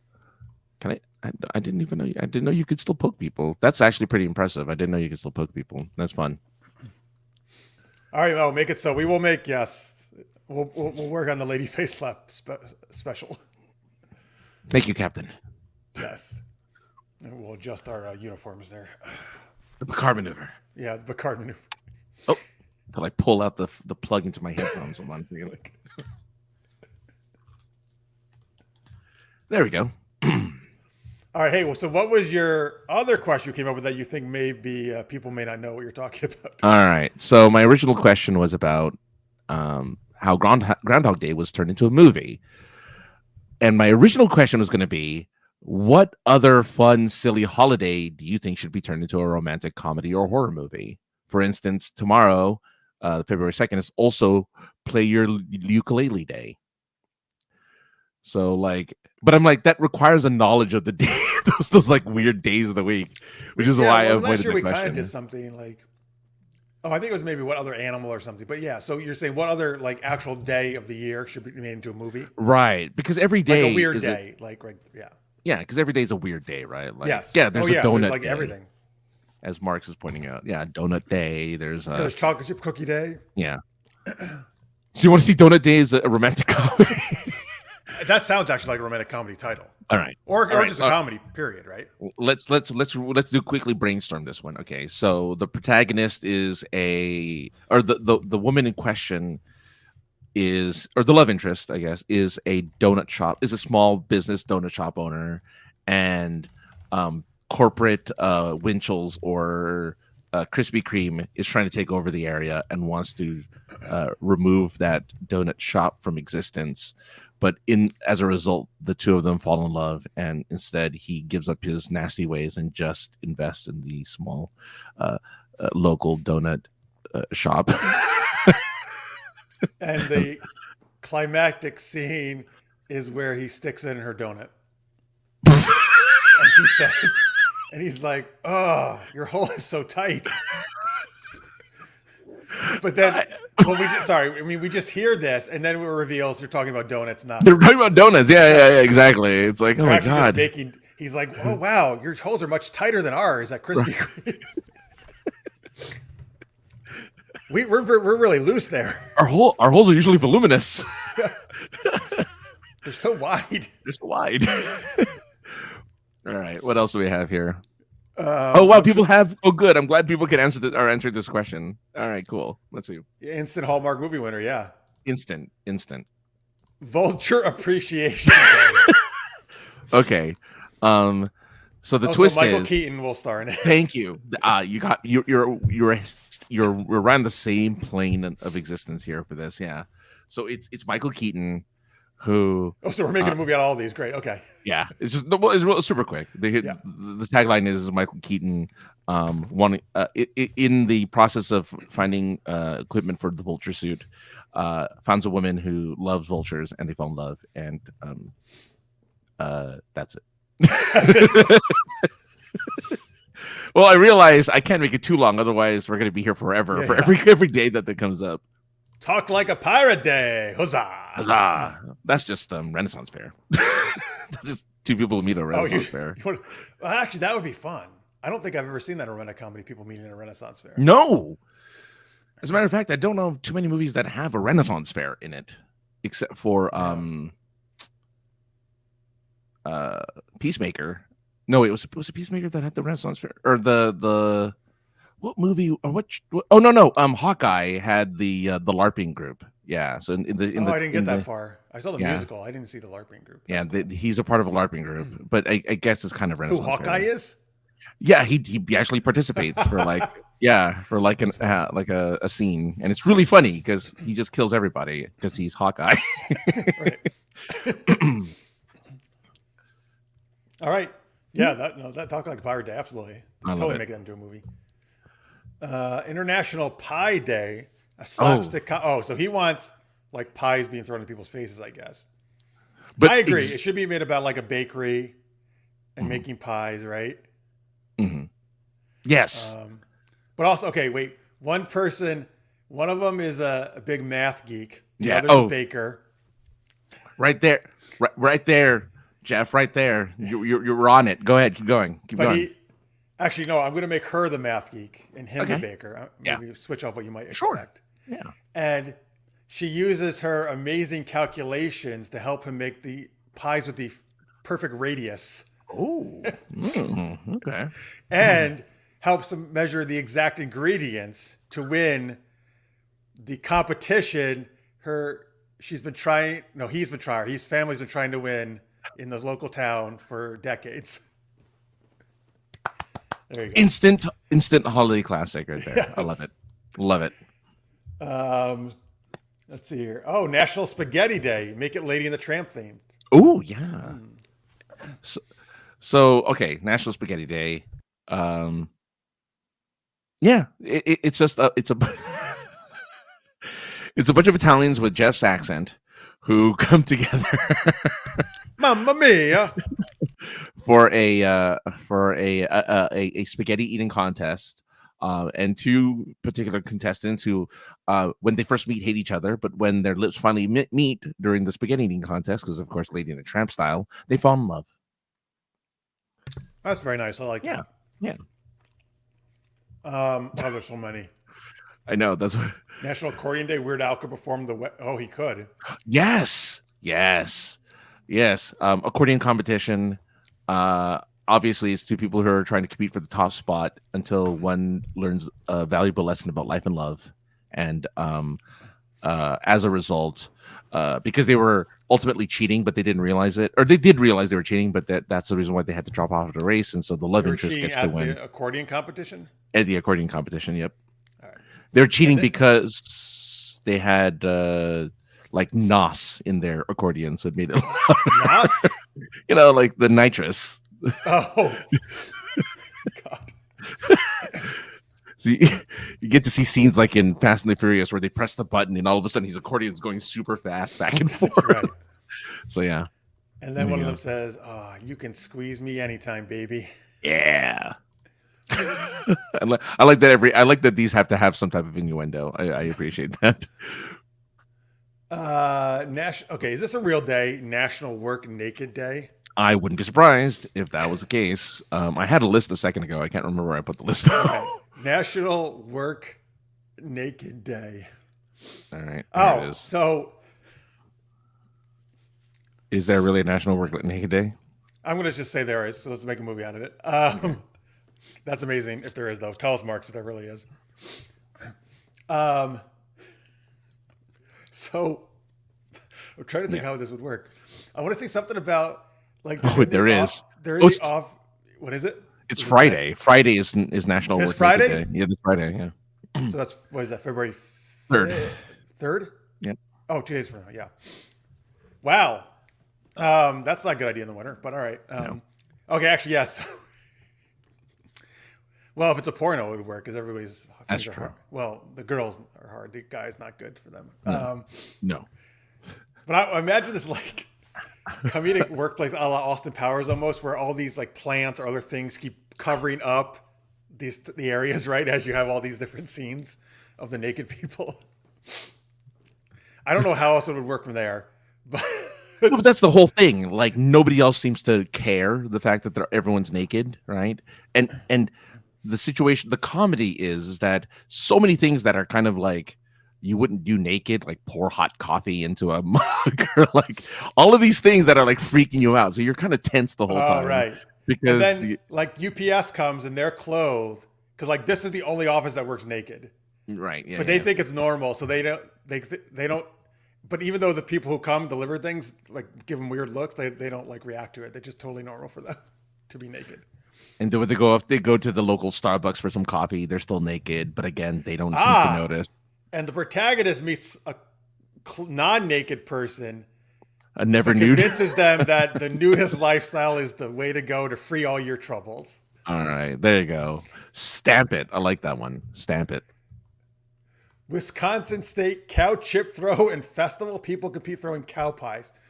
Is a cow pie a dung? Hardened cow poo, yeah. Oh, gross. Mm-hmm. Gross. Mm-hmm. So, I don't know if I can make a romantic comedy. So the guy, we start with the competition, and the guy throws it, and he hits a girl in the head accidentally with the dung and knocks her out. Oh, and a la Sandra Bullock, but reversed. While we were sleeping, yeah. She has amnesia. And he tells her that they're really engaged to be married. And she works on the farm with him. And the only thing that restores her memory is the smell of cow dung, which he does everything he can to prevent her from smelling. And right, but at the end, there's another competition, and that's when she finally remembers. Because she remembers, and she's not mad because she's genuinely in love, and they live happily ever after. Love it. By the way, the Ukulele starring Richard Gere and Meryl Streep could be the ukulele movie. Oh, the ukulele one, yeah, the Ukulelist. Sounds menacing too. I like it. Blame Someone Else Day? Is that a real thing too? So that's a murder mystery. Yes, it's the next Poirot. Yeah. Everyone, even It's the next Knives Out or whatever. yeah, it's a Knives Out mystery where everyone is blaming everyone else, even the guy who's supposed to be figuring it out. You're just like, well, it's got to be this guy. Wait, I always forget his name. Something Blanc. What is his name? Benoit Blanc. It's like, no, it was you, Benoit Blanc. Yeah, I forget her name. His husband's name. I don't know his husband's name, but his husband is Hugh Grant, which is really funny. I love that. Those accordion competition cheaters are a menace. Hear about them on the news every day. J. Jonah Jameson is like, those accordion. Now they're a menace. Cheaters. They're a menace. Give me a picture of accordion man. Yeah, Robbie, front page. Accordion players. Wage war on New York. National Spunky Old Broads Day. I like that one. Oh, that's just Golden Girls on repeat. Right. Or it's the remake of the Golden Girls. The remake of the Golden Girls, yeah. Which, have you seen the remake of Night Court yet? Yes. And you like it? I've seen the first three episodes. I do. Oh, good. Have you seen it? I haven't seen it. Yet. I that's a show I actually do want to watch because I really like the first Night Court. I really enjoy OG Night Court. The only one that's back is John Larroquette, but he's great. And then it's the daughter of Harry. Because everyone else is dead. Well, see, I didn't realize. Are they really? Is Richard Mole and the girl lawyer, are they dead? I'm pretty sure they're all. I think he's the only. John Larroquette is the only living. Oh, that's super sad. I'm pretty sure. Because that sucks actually. Because they shouldn't be that old. No, but I mean, that's sad though. Then they younger. Night Court wasn't bad. So the new Night Court, the first scene I thought was not going to be good because there's really bad jokes. But then as it gets into the court, I like the characters. It's funny. Yeah. Like I think it's a good spiritual successor. Okay, and apparently Roz actress is still alive and Bull is still alive. Yeah, that's what I thought. Okay, Richard Mole, I think, right? Really? Maybe they'll make cameos or something. That'd be nice. Oh yeah, Julian Marks also said it in the chat. Thanks. Yeah, but yeah, Larroquette's really good in it. Oh, he's not that old either. He is. He's 80. Richard Mole is 80. Oh my god. Oh man, good for him. Oh yeah, I mean maybe he just doesn't want to act anymore. Yeah, that's crazy. I just didn't realize he was 80. That's man, time, and he's 6'8". Oh my goodness. Oh wow. Oh, all right. I didn't know he was that tall. That's crazy. Yeah. By the way, our work at National Go to Work Naked Day is the America's #1 nudist rom-com. It's the most nudist around. Necroni says glad our show is not on a Friday this week. Oh yeah. Well, but it's okay. You can just see us from the waist up. I was gonna say it's because it's halfway there. We're just naked from the waist down. That's the thing. Yeah. Right. It's not full nudist day. It's only half. You guys are, well, that's not true. You guys see me get up sometimes. That's true. Yeah. You don't see me get up though. That's true for obvious reasons. Cow chips of love for the other one. Oh god. Change your passwords day. Oh yeah. So that is the story of a desk jockey who's constantly just a workaholic until one day he's told to have to change his password. So IT comes around to change the password, and as he's doing so, actually as they're doing so, their eyes meet, and he says, "I think the password should be you and me." Oh my god! But then, yes, and then go ahead. Take it a different direction. She whisks him off to a secret location and reveals she's a spy. Oh. And somehow he guessed the secret password to their organization. Right. Oh, so he gets recruited to help them take down the evil, unknown government a la Top Gun Maverick, who can't be named. The bad guy or the enemy. Yeah. The enemy. The enemy. And I his like it. uncanny way to guess passwords helps them take them down. That's his power. His one superpower is he can guess anyone's password. Well, like it's like in the new show from Ryan the Murphy. Knives Out guy. Yeah. Rian Johnson, yeah. Rian Johnson. Poker Face, which I saw the first episode of the other day on Peacock. That's his show? Yeah. Oh, wow. Its first episode was really good. Her ability is she always knows when someone's lying. Wow. So it's Lie to Me. It's the show Lie to Me, but yeah, sort of, I guess, because he always knew too, right?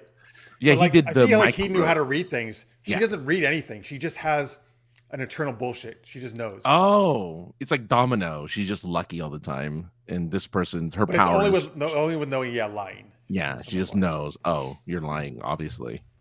I don't need to look at like micro expressions to know that you're lying. I can just tell. I have a meter in my head. But it was really good. Natasha Lyonne is her name? She went from I know from American Pie, but she was from Orange Is the New Black, I think too. Okay, yeah, that's her. I mean, that's an actress, so that might be her. It's not Lady Gaga. Oh, that's too bad. Are you making fun of Lady Gaga? Well, because that's her song, Poker Face. Oh, you're right. Shit, you're right.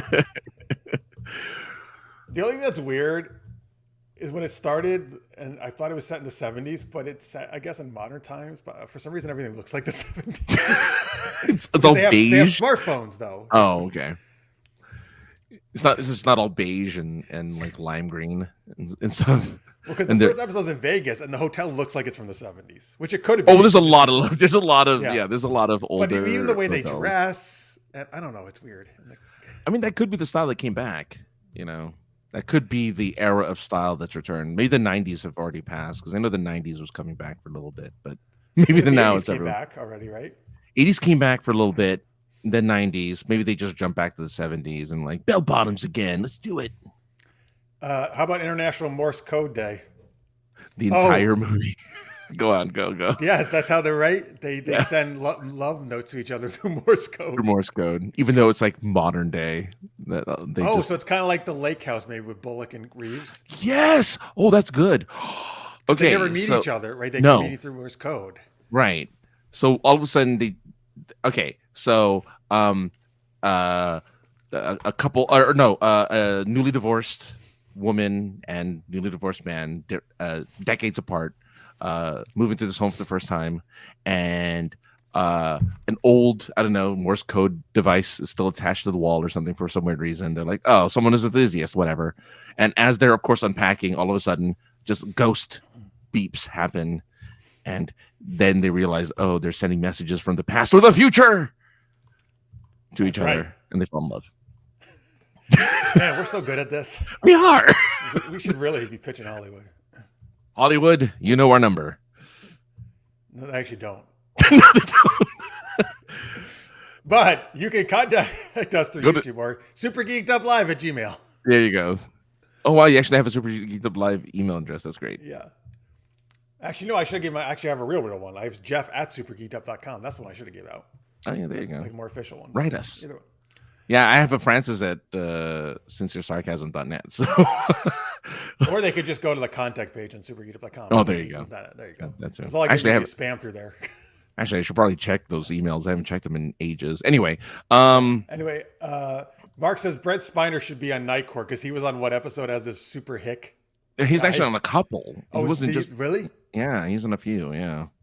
As the West Virginian Ukrainians, is that who he was? He was, yeah. He was a West Virginian Ukrainian, yeah. I did not know he was Ukrainian. Yeah, but he had the that Southern accent despite being from Ukraine. Yeah.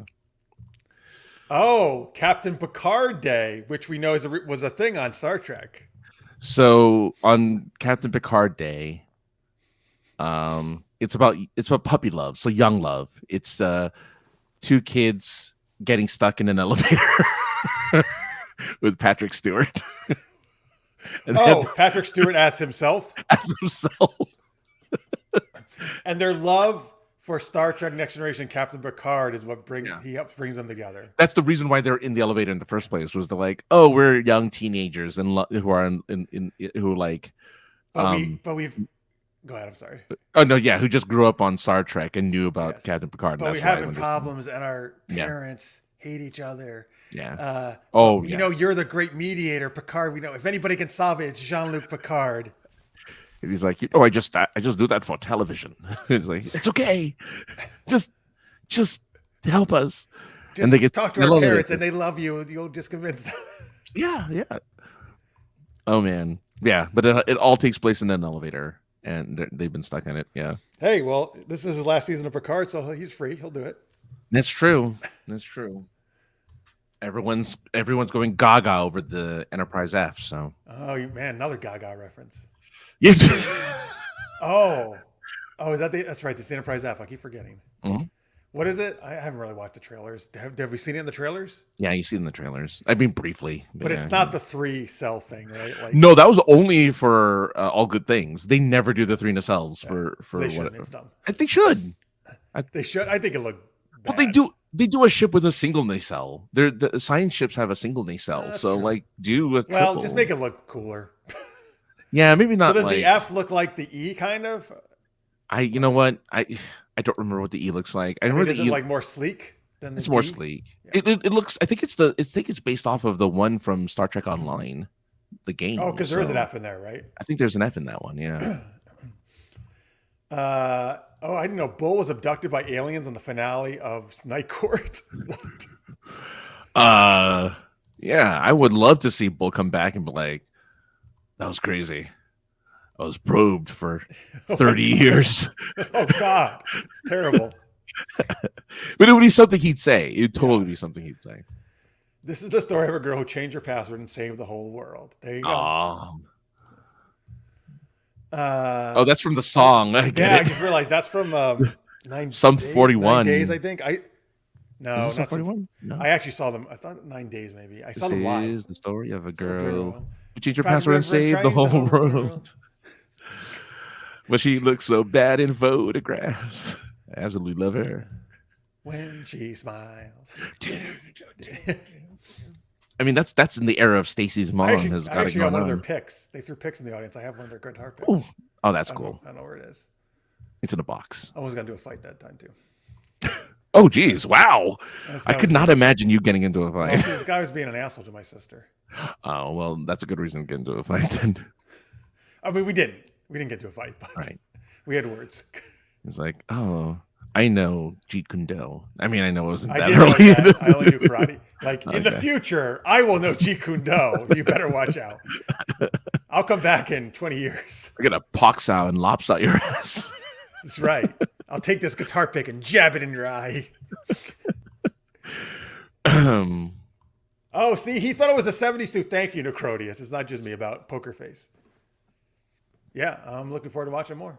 Oh, good. Actually, there's a reason to have Peacock besides Quantum Leap. Yeah.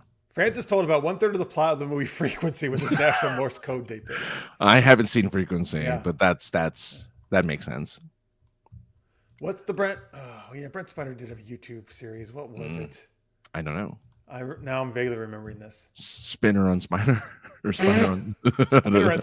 Spinner on Spiner. Who's Spinner? I know. Spinning with Spiner? Spinning with Spiner. He's a disc jockey. Spinning records. Yes. These are my favorite hits from the 24th century. Well, they call at least in the Kelvin universe, they call Beastie Boys classical music. So, you know. Oh, do they? That's funny. Yeah, in Beast Boy first from DC. In the third movie, they play the Beastie Boys, and then Spock goes, "Is this classical music?" And they're like, "I think it is." Oh, those silly space people. The silly space people. Oh man. Oh wait, let's thank our awesome Patreons before we. That's true. Yeah, we should do that. So thank you everybody who supports us at patreon.com/super-geeked up. We really appreciate it. You can pledge any amount you want per month, and it helps us out a lot. You can also do a super chat, which is a little $ at the bottom of your YouTube chat thing. If you want to do a one-time thing, we really appreciate you guys. If you're $10 or more a month, you are a super shout-out patron. And Francis and I, thank you in a weird way every week. Yeah, and normally when we do rhymes, I think we do rhymes for that, don't we? Oh, all right. So we're gonna rhyme it. I think so. I think there's always two games that we do. I think, that I think we do that too. And I think it's ridiculous rhyming and acronyms. Yeah, and super duper acronyms. Super duper acronyms. I forget the name of that one. Super duper amazing acronyms. Yeah. Super duper thanks to Maria and Justin Duran from KLI Brand. You know what? I'll give you guys a whirl just like Duella Den, aka Cat Girl. Craig Allen Poole, the dude is the man. He's on this list because he's our number one fan. Oh, nice. There you go. We got to thank our buddy Rachel J. Jay, just like the Joker, and make sure you watch The Face of Poker. The face. It's the face of poker. Or Poker Face, if you prefer. Oh, man. And we love Victor Snyder. You make us so happy, our smiles can't go wider. Oh, nice. And Tammy Anderson, we got to thank her. She's in the chat. Tammy, you're so cool for making a costume of Orko. Oh, God. I would never call you a Dorko. Dorko. Yeah, I remember that. I remember that movie, Donnie Dorko. Yes, that's the sequel. Yeah, that's the sequel. Donnie Dorko. Donnie Dorko. By the way, Fresh Hell was the Brent Spiner YouTube. Thank you, Matt. Oh, Fresh Hell. I agree. There needs to be a Super Geeked Up Day. That's a great idea. Oh, yeah. Everybody just does their favorite game, their Super Geeked Up game that day. That'd actually be pretty fun. That would be cool. Just like our buddy Johnny Pappas. If he were here, he'd join us in our rappers. Oh, like Chet Hanks? Yeah, like Chet Hanks. Rappers. Who's like covered in tattoos. It's so weird how those two brothers went. I didn't know he had another son. Different paths. They are so different. Anyway. That's cool. Yeah. A big shout out to Terry Field. Terry, you don't cause us any pain, unlike that petulant whiner, Damian Wayne. And to Zandria, our favorite Warcraft player, if we were a town, you would be mayor. Ah, nice. Very nice. If we were a town. Yeah, all right. Hey, Jalou, thank you so much. I know you're looking forward to season 4 of Orville. I hope they don't give the show the Dorville. The Dorville. Oh, man. And Cethos, I know you rhyme with your name, but with a word like that, is it us you could blame? Very nice. All right. Thank you, everybody. Thank you for all your support. It's patreon.com/supergeekedup. So fun. I love it. We got to do, we should make that pitch thing like a regular segment. Oh, yeah. That's fun, actually. Yeah. Super movie pitch. Yeah. There you go. Super movie pitch. All right. Let's not. Oh, yes. There's the door. There's the Dorville. There's the Dorville. Arthur Dorville. Wait, is that a real person? Who is that? Arthur Darvill is the name is an actor. He was a companion in Doctor Who. Oh, and he was also in Legends of Tomorrow. He was the original leader in Legends of Tomorrow. Oh, he was face. Yeah, what's his name? Yeah, whatever Arthur Darvill played. Yeah. I know who you mean. Yeah. Oh, it's gonna kill me. I can't think of his name now. And it doesn't matter. He was only there for a season and a half, and then he's Which is like, "I'm too bad. good He for was this cool. show." He was cool. I liked him. I wish he wasn't too good for the show to be like, Why are well, you saying that? I don't. he wasn't too good. It's just he lives in Britain and it's filmed in Canada, so he just Yeah. probably didn't want to be away from his dude, family. that show went through a bunch of different people, right? Yeah, well, what's her fake? Kate Lott stayed as like She stayed the whole time, right? the de facto leader for the rest of the Rip Hunter. Thank you, Marks. Marks, man, your memory is like a steel trap. He knows everything about DC and Marvel. You missed us talking about Richard Dragon earlier. Yes. Tammy learning all the martial arts knows all the martial arts in a day. Oh, actually, man. if you spent just one day with martial arts, you would be better than Richard Dragon on Arrow. Well, he's great. He was so good in Fringe, but he's not a. The actor's great. Yeah, it's made him.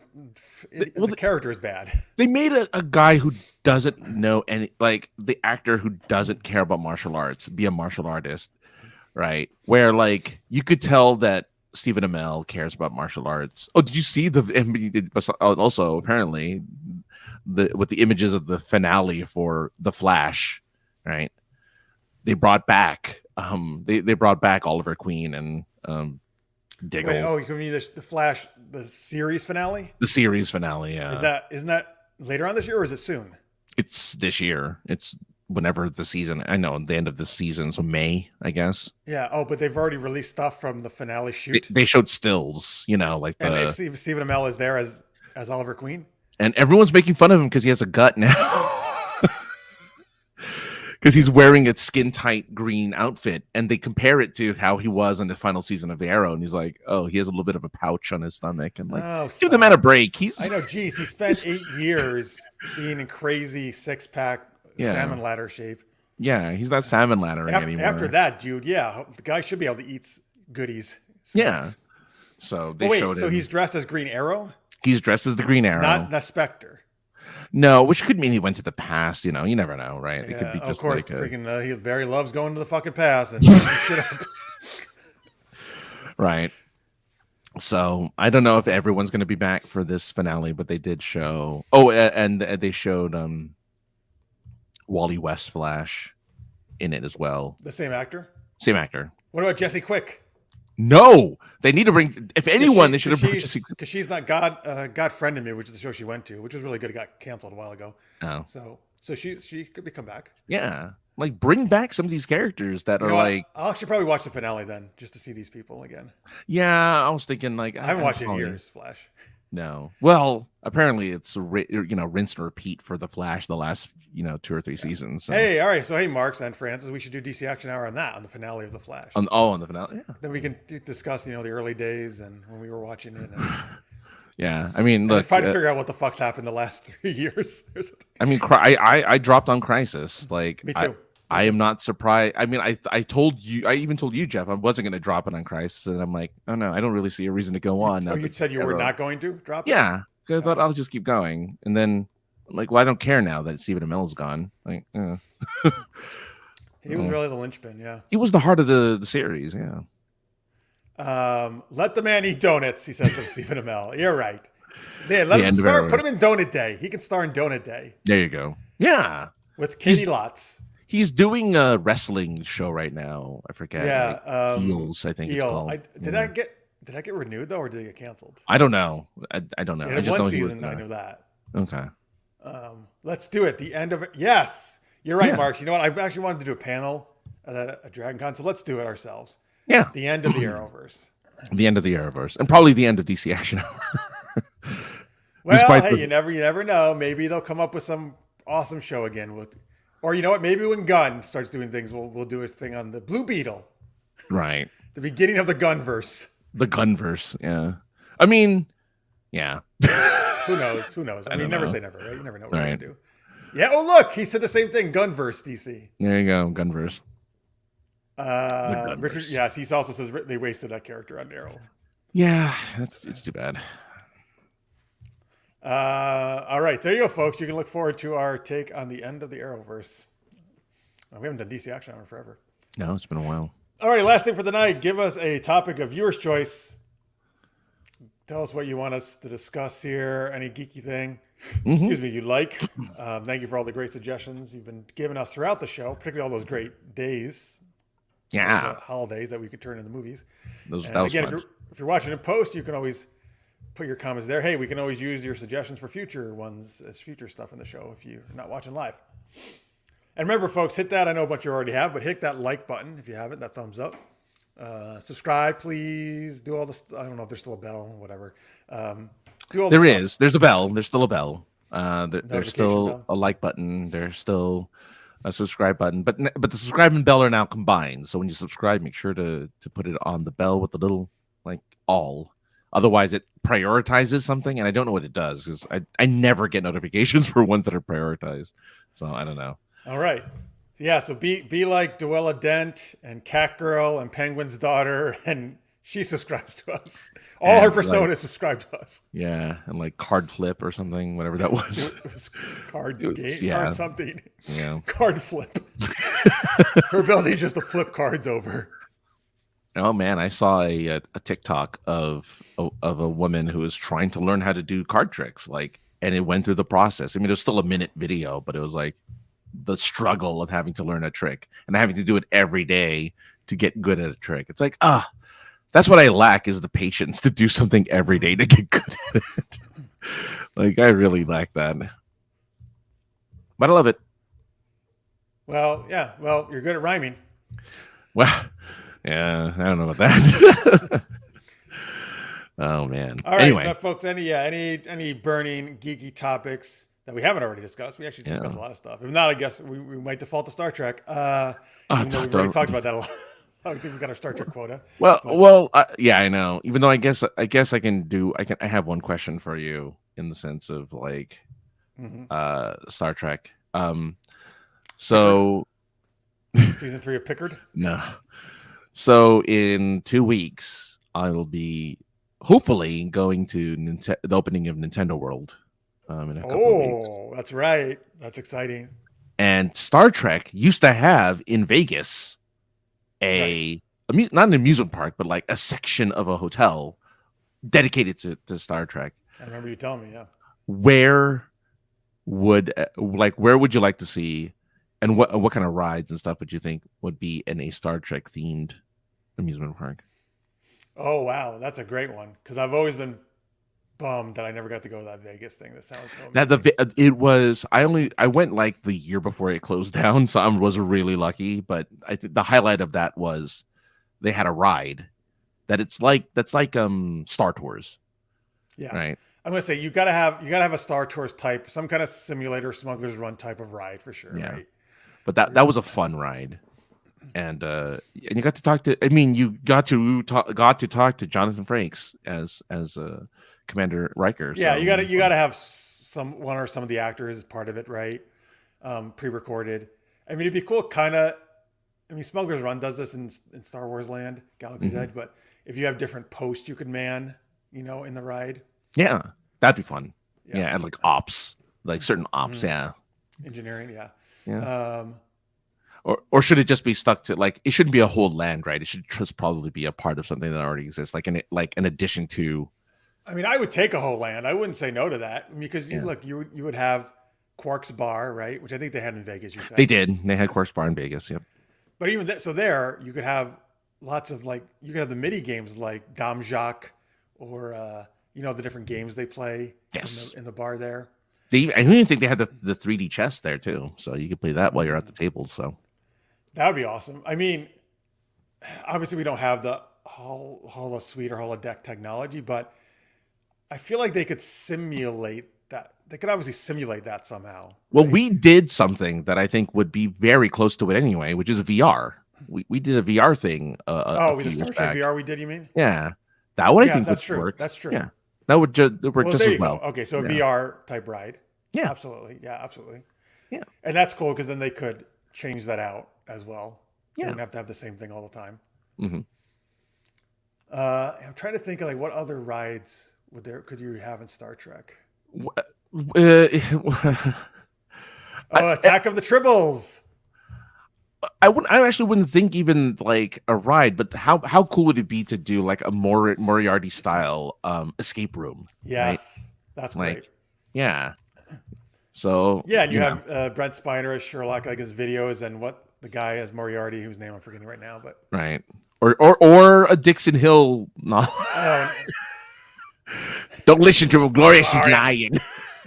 let's stick with the Sherlock. Oh, okay, Moriarty sure. one. All right. Jeez. Oh, you could have batting practice with the Niners Niners and Cisco. Well, there you go. You can have like the carnival type game, like the midway type game. Yeah, like you could be or shoot your phasers right at the water clown thing or whatever it is. No. They had the phaser game where they have circles that you had to shoot. Remember? Oh yes, like Buzz Lightyear's in Disney. Yeah, but you do with phasers, yeah. But phasers, kind of like when Guinan and Worf were challenging. Oh yeah. I know what you mean. Now. Yeah, I know what you mean. Yeah. Yeah, absolutely. That'd be cool. How about Spock's trivia show? There you go. Yeah, I would like that. Worf's Warrior Wheel roller coaster. Okay, I like that too. That'd be cool. And the thing that comes down on you is a batleth. That puts you into. Oh my god, that's great. That's perfect. The thing that restrains you. The restraint that puts you into the car. Yeah, is a batleth. Oh no, Necrotes, of course, is bashing DS9. That's all right. There has to be a Neelix restaurant. Well, if you want bad food, I guess. Well, but that's the thing. It's good food, but it looks bad. Like it's the weird colors and stuff. And all right. Well, there needs to be multiple eateries, so we can have the Quarks. We can have Guinan's bar for some drinks, right? Yeah, you can have the Picard Vineyards for your sophisticated wine. Yes. Oh, the fancy restaurant people can go to have dinner. Yeah, Picard Vineyard. Yeah, that's right. You could have a jazz hall with with the Riker sax playing or something. Oh, that's good. The trombone, yeah, he plays. Yeah, trombone. Sorry, you're right, trombone. And then you could have like a minuet-like character who shows you around and talks to you. I think that'd be fun. Yeah. Maybe you could have a visual thing or hologram where you talk to all the different personalities of Dax. Yeah. I wouldn't mind that. I would like that. Yeah. Just having it's a small land attached or an amusement park with each of the different series having their own little land and own little ride. Including the J.J. Abrams movies. They'll have their own little place along the main continuity, and Discovery will have a place, etc. And they'll all have something. And of course, the Picard era will just be modern day stuff because that's what they did for a season. And just your regular things it's just a Starbucks with a Burger King. It's well, did you watch season 2 of Picard? Here you go. Every holodeck episode where it goes wrong is basically an escape room. Mark says that'd be great. Yeah, those are different adventures you can take in the escape room. Necrotes says phaser tag. Yeah, totally. Yeah, it's like laser tag with phasers. Totally, absolutely. Yeah. I love laser tag. Yeah, that'd be awesome. That's perfect. Mm-hmm. Q's talent show. Hey. Yes. Oh yeah. Oh that's the stage show. So there's every state, every with place Q hosting it. With Q hosting it. What's John Delancey doing? Well, I was thinking some other actor would play it, but okay, sure, right, if he wants to. Right. I guess anyone could be Q, I guess. I didn't think the actors were going to work every day at the park, but he wants to. Oh, a Galileo 7 simulator ride. Oh, yeah, fun. Oh, that'd be fun. That was the what? Was that one of the satellites? What was the Galileo? Isn't Galileo 7 not a satellite? I thought Galileo 7 was one of the shuttlecrafts, wasn't it? Oh, in the original series? I could be wrong. It's not a runabout. It's not a no. Oh yeah, here he goes. The Galileo 7 is from original episode Star Trek. It is a shuttlecraft that crash lands onto a planet. Oh, okay. So it's you're going through the atmosphere and that could be a fun simulator. Yeah. Worf needs to co-host the show and not be a merry man. That actually could be a fun thing. Q and Worf, they're bantering. Why am I here? I just saw that episode again recently too. The Robin Hood I'm episode. not a married man. Oh, they could have a Robin Hood stage show too. That's where they do the axe throwing and the archery and all that stuff. Right? Yeah. There you go. Then they'll have Data's workshop. No, they'll have Soong's workshop where you get to like make your own android, right? So it's educational. Oh, just like build a droid on Star Wars. Yeah. Yeah. So you're not building a droid. You're building the next artificial intelligence, which I know. But if you're building like a humanoid droid, get ready for the sex bots being right. built. I know. Yeah, and Matt, I know you asked about AI. I hope we can talk about it before we wrap up today. But I did like that question about AI and Chat GPT. Oh, let me go. I gotta go back to that. Sorry, we got the Star Trek thing. But yeah, I fought my way here, and my palate is tired. But they also have like a themed, like one area is like Federation, then there's a Klingon like kind of theme section. There's a Romulan, right? You know, or yeah, and a little casino for the Ferengi section. Where it's always raining. Like they have, like kind of they could have the mist or whatever, or the fake rain. And then of course there's the 18 plus Ryza area. 18 plus Ryza area. Well, where of course you get your Horgon in the gift shop. Yeah, exactly, right. But then everybody's gonna go around. It's like, would you like Jamaharan? Are you seeking Jamaharan? That's like the questionable part of the Star Trek theme park. But if your name's T'Pol T'Pring, I am seeking Jamaharan. Exactly. Are there any sonic showers in Ryza here, folks? Can you imagine everyone, like all the staff of the Ryza section, just in like the skimpiest of loincloths, just running around? Well, now, if this was back in a Las Vegas thing, they could totally have done a Ryza section. They could. In Vegas, though, I felt kind of bad for them because they didn't have too many people to interact with. But there were a bunch of people in full Klingon outfits and like makeup, right? So they looked the part. Like they looked like they were out of the TV show. But I'm like, there wasn't enough people for them to interact with, so they just stand around. What do you mean? There weren't enough people going to the attraction? No, that's why. I mean, that's why it closed down because there just wasn't enough people going to the Star Trek thing. Plus, it was off the strip. It was like a block and a half away from the strip, so you had to go out of your way to go to this place. But it was worth it, I still think. Now that there's so much Star Trek again, you know what? I don't know. Maybe you never know. Again. Yeah. I want the Ryza experience. Yeah. The Star Trek crew stand-up comedy shows would be great. Yeah, and there's an improv group that does Star Trek improv comedy that I've seen at like WonderCon in San Diego. Yeah, they're really good. An indoor tropical paradise like the ski resort in Dubai.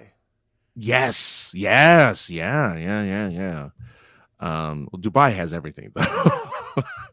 That's like my life goal is to go to Dubai at some point and be pampered by everyone. You say Hamburg? Pampered. Oh, pampered. I was like, Dubai and Hamburg? Well, those are very different places. I mean, those are very different places. I forgot the Tribble Ball Pit. That's fun. Oh, Tribble Ball Pit. That's perfect. And oh man, I would totally buy a Tribble, like a little stuffed Tribble, There's so much merchandise you could do. They already have, I think they do have stuffed Tribbles, I think, right? Oh, they probably do. But I'm saying like, I don't know. I've never seen them in the store, No. Online. But like this would be perfect for selling them at all the gift shops. Oh, totally. Oh, yeah. You can get you can buy like uniforms, to wear as cosplay. Yeah. And like the flute that Jean-Luc does in that one episode. Well, those are going to be the special items, right? The ones behind glass. Yeah. The assigned baseball with all the Niners. I just watched that episode again recently. No, it's all good. Yeah, I mean, I'm watching Pluto, and there's two Star Trek channels. One has DS9, 24 hours a day. One has TNG and Classic. Oh, that's funny. So I've just good and Classic in the background. Yeah, that's good. Sorry, Necrodius, no Voyager 24-hour channel yet, but it has been on Pluto before. All right, wait. I just had Matt's question, and then I lost it again. But it was about AI and ChatGPT. Yeah. There it is. The rise of AI, ChatGPT. That has been very much in the news recently. Although I got on ChatGPT. Oh, sorry, folks. If you don't know, Francis, you want to explain what ChatGPT is? So ChatGPT is called it's a chat bot. In other words, it's something that you could talk to, and it's supposed to mimic realistic kind of conversations with you. If you ask it a question, it's supposed to be able to reply to you back. But it also takes prompts, kind of like AI art does, where you can make any type of art, and ChatGPT can essentially make essays for you and or a like Shakespeare or ballad make a or play or play, yeah, write scripts and stuff like screenplays.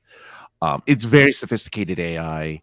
It has trillions of like data points for it to pull from, and kind of like it, sometimes it can be mistake. Like you could think like, oh, there's a real person replying to me in this conversation, because it's very it doesn't try to mimic it, not necessarily Chat GPT, but there's other chat bots just like that try to mimic human interaction, and Chat GPT is the most sophisticated, to the point where universities, I saw this article where like universities have to start changing their curriculum because they can use it to write convincing essays and papers based off of prompts that you give it. So I've only used it once, because the other couple times I tried to get on, it was too many people on. It said you can't access it right now. Oh, really? I didn't realize there was like a limit to it. It probably was during everyone started talking about. No, that was actually just like 2 days ago.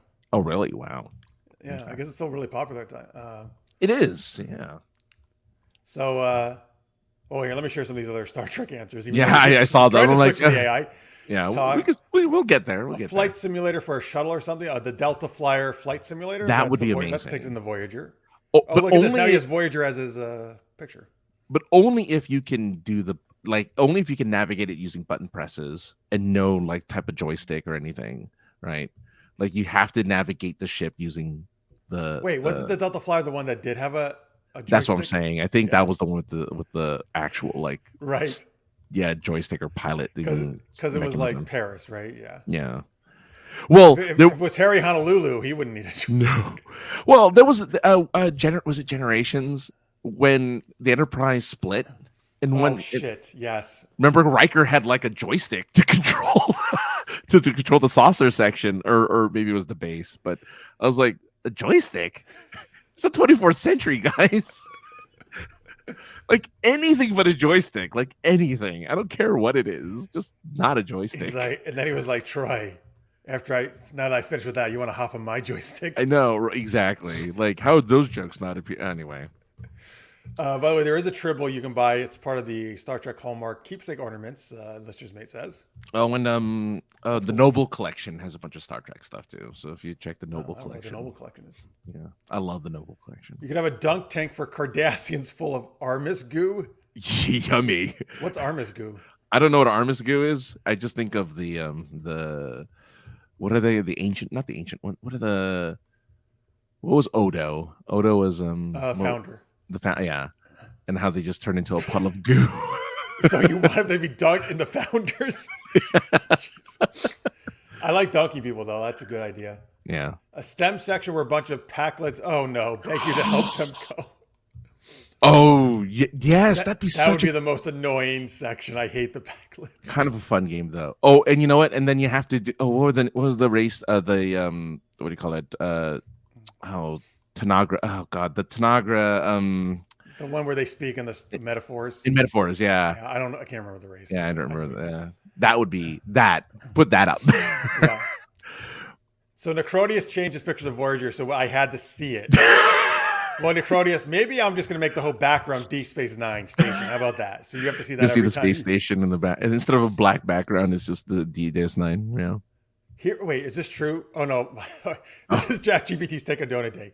Donut Day is a feel-good romantic comedy about a struggling donut shop owner who was on the brink of losing her business, meets a handsome food critic sent to review her shop. As they work together to save the shop and taste some of the best donuts in town, they discover they have a connection stronger than sugar and flour. Will they be able to turn their professional relationship into a sweet love story? Find out in Donut Day. Wow. See, this is the ChatGPT. It can be funnier than regular. Hang on. I'm assuming Mark just wrote all that. Do you actually? No, I bet you he got it from ChatGPT. But I want to say that. But how would it? It wouldn't. Donut Day is not unless there is really a Donut Day thing. Didn't that just say what you came up with? No, but it can do prompts. So you say make a Donut Day romantic comedy. Oh, and maybe you just type that in, a Donut Day. Yeah, and if you type in like make a Donut Mark, Day you got to tell us. comedy. it'll literally create like either a synopsis or a screenplay. That's amazing. Actually, no, you said it was like a Krispy Kreme, and right, so it's a little different. It's a food. A little different, yeah. But that's crazy. If that's so good. I'm telling you. That's what I really want to test, it to try to like write some stuff like that. Yeah. Okay, yeah, Mark, tell us if that's what you put in, like a donut day romantic comedy. Like, I'm actually really, like, some people, like journalists, have been making fun of it. I actually think it's really impressive what it comes up with. Well, I mean, there's a lot of, there's a dark side to all this AI that people are freaking out about. Losing jobs. Well, not just losing jobs, but it's just like, it's the art part. Because I know artists, right? And I know a bunch of artists, and they're like, oh, what do we do? How do we compete when people can just input a thing for $6 and they get exactly what they want in their art? And I'm like, yeah, that's true. I don't know how you compete with that. Well, I gotta share Mark's. I know. I see it. I'm not gonna read it until I put it on. Go ahead. I don't want to ruin it. I really like that donut day one they came up with. Well, but it's the same thing for us writers now, right? I mean, you could use ChatGPT to write. One of the it was CNET, I think. Sorry if it's not CNET. One of the things had revealed earlier in the year, last year, they had actually been using AI to write articles, which is not surprising because why not if you can, right? So it's not like, as artists, right? We as writers, that's something we have to. Right? Yeah, but I don't know if it'll ever come up with. I don't think it'll do. I think it'll have a harder time with creative writing in the sense of like, well, would they have thought of the joke that we thought of when we wrote this thing, or would they have thought of this scenario in the same way? But it could. I'm sure it could generate common things based off a lot of other stories. You're right. Yeah. I mean, no, I like this thing, obviously, and I still think you would have to go through and clean a lot up of it, even if it did. Right. But I don't know. I have a feeling like it could, like that just donut day. It could probably go write that film right now, that script. It could. Yeah. I mean, that's kind of. It would probably be, passable. Maybe generic, right? But probably like a lot of rom-coms you've seen. Yeah.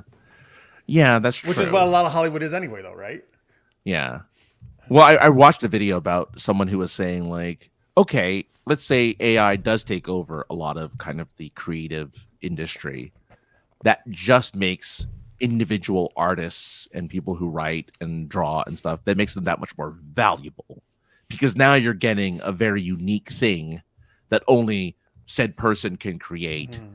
AI can mimic it, but if you knew it's an original from this person, then it's like, oh, now that image of that anime character or something is now fine art because, well, the artist, you saw the artist make it. Like there's a video of the artist making it or whatever. It's like, or when you go to Comic-Con, you have them draw it right there. Yeah, you commission it and they do it right there. Yeah, exactly. That's an interesting take on it. Yeah. It can't handle certain things well, but for marketing stuff, it works really well since that is kind of a formula, Mark says. Yeah, that was another thing the guy was, the YouTube video was like, well, let's face it, people are gonna want to cut costs on stuff, and they will go to AI to do certain things. It's just kind of the genie's out of the bottle. There's nothing you can do to put it back in. Matt says the Armis was Skin of Evil was the episode where Tasha Yar. Oh, it's a stupid episode where that conscious goo, the tar monster, whatever. I remember. I hate that episode. Yeah. Thank you, but Matt, you're impressive knowing all these names of the episodes. So Mark's fed at the prompt. Please give me an elevator pitch for a rom-com movie called Donut Day. There you go. So Mark, smart that you're using please, by the way, because this is one person I knew says always say please to the AI when they take over. They're nice to you. I know, exactly. They'll remember the people who are polite. Okay, he put in Super Geeked Up as a naughty comedy movie. This is from ChatGPT. Would likely revolve around a group of friends who are passionate about all things geek culture, but also enjoy exploring their sexuality. Oh, there you go.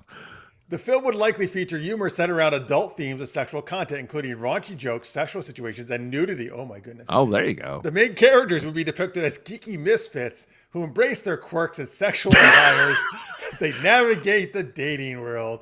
The film would likely aim to appeal to audiences who enjoy both geek culture and R-rated humor. Wow. I would actually want to watch a movie like that. Oh, that's I would scary. too. That's I would too. scary. All I can just Man. say is both Donut Day and Naughty Super Geeked Up are way more appealing than Gotham Knights to me. Which is what real people came up with as Gotham Well, Knights. Skin of Evil is more appealing than Gotham Knights at this moment. So. What is it? What is? Skin of Evil. Oh, Oh, yes, the episode. Yeah. Wow. All right. Thanks, Mark. Never thought of Super Geeked Up quite in that way. Yeah, but I don't know. I mean, I can't wait for it to become more mainstream. I don't know. I think it's really cool that we have these, AIs making life a little bit easier for some people. Even though I don't like that it is taking over that type of work, No, But no, I mean you're right. I mean, I guess like almost any technology, like social media, right? There's good and bad. Right. But like, yeah, we knew this day was coming, right? Like it was inevitable. I always tell. I think it's closer than people thought it was. Like, I mean, look, all those sci-fi movies weren't lying that we watched. Well, 10 years ago, because I used to listen to a lot of tech podcasts, and all of them were saying like in 5 years. Well, it took 12. Right? It took 12 years for it to happen. That's not a crazy difference, though. No, but it's still like, oh, that's impressive. And AI is just getting smarter and smarter and smarter. And there is talk about, like, I've seen articles where they're like, well, don't be surprised if people start going to AI for relationships, right? Because AI can mimic people. All they need is body, but the emotional stuff they can almost mimic to a way that is realistic. So, I mean, I guess, is that different than an online relationship you have where you've never met the person and you live across the world? I don't know if they made that differentiation, but that's a perfect example, right? Right, exactly. Like, how different is that if it's that way? Dude, that's what I'm waiting for, the androids, man. Like full-bodied androids. Sure, I mean they're pretty close. Once that happens, though, 100%, there are going to be relationships with that. The issue is, though, like, to get it realistic enough, right? Where you're not necessarily looking at a machine, and where it can actually have really more has a conversation with you that feels natural, right? Well, they had an episode of that on Almost Human, the Carl Urban show, where it was for sex bots, true, but they were the only thing that kept them from feeling like real people was their skin. And the whole thing was that there was this murderer going around killing people and taking their skin and putting it on the robots. So that was like, the sex bot, you could feel that it wasn't real skin, right? Yeah, but otherwise it was like it acted just like you didn't know it would be not a human. Exactly. Yeah. Well, his partner was an android, right? Yeah. But he looked totally obviously human, right? Yeah, but the gimmick was that even though it looked real, it didn't feel real. Right. And only thing that you felt wouldn't know real that unless you touched him. Exactly. Yeah. Right. That's why the guy stole human skin, because these were sex robots, so they wanted them to feel human as well. So, yeah. Right. Yeah, man, that's another show I wish kept going. No, that needed more than one season. It was going so good, and Carl, I don't know. I mean, Carl Urban's great. I don't have the exact same love that Tammy has for Carl Urban, but I really like Carl Urban. I really think he's a great actor. I do too. Let's see. Oh, as a ham operator, I know there are many hams. Oh, is that what you call each other? Hams? That's cool. Who are encouraging people to learn Morse code because of the impact of AI and how the AI can just do the Morse code for you. Interesting. Well, here's the thing, right? That's the other thing with AI. It's like you'll never have to learn a language again because AI will just translate it for you and reply to people in the language that you want to speak. Yes. I mean, I still feel we're not quite good enough that it still gets when it translates, it gets things wrong sometimes a little bit. Sure. Right? Yeah. There's context and there's. Yeah. But I mean, like you do that in Japan, right? Didn't you use your phone to translate into Japanese? I used somebody else's phone to translate because I lost my phone that one time. Oh, that's right. And you were trying to talk to him saying you lost your phone, right? Yeah. Yeah. And so I had to use the guy's translation app. Were they just using like Google Translate or a different app? Yeah, they were just using Google Translate. Yeah. Can ChatGPT translate things? Do you think? That's what I'm saying. I wouldn't be surprised if it could, right? Yeah. Because it has the entire internet as a database. So, which is actually, it actually could be a great emergency thing too, right? Oh yeah. Like ChatGPT, what do I do if my friend's been shot or something No, in the shoulder? That's the thing, right? That's kind of the kind of the mind-blowing thing about this technology is like, oh, yeah, of course it can do these things. And then at some point it's going to be able to mimic talking, right? Like that's the next step, is being able to speak like people. And then you can just talk. It's going to be like the computers of 24th century. You're just talking to the computer, you know. Earl Grey, hot. Yeah, and it'll sound like Majel Barrett. Yeah. It has failed at mimicking. Wait, what does he mean by mimicking? In other words, it doesn't mimic human beings very well, even though I think it does. Oh, well, I think for text, because it's just all text right now, right? Yeah. It doesn't talk to you, right? ChatGPT? No, it doesn't talk to you. It just replies to you in a I don't know. I mean, I don't know. I haven't tried to have like just a normal conversation. It's more like what, giving prompts and stuff like what Marx is doing. So I think it does sound human. Yeah. I haven't tried to have like, oh, hey, how's your day been? Blah, blah, blah. Have you seen Avatar? What's your favorite Star Trek episode? I bet you it does. I bet. I should ask you that. Because ChatGPT is just one thing. There's other kind of variations on AI chat that are being made at the same time that are meant to have personalities. I think it's character.ai. I think is the other one where you actually make a character and you interact with them. There's a couple others. You can make an AI character? Mm-hmm. Oh, interesting.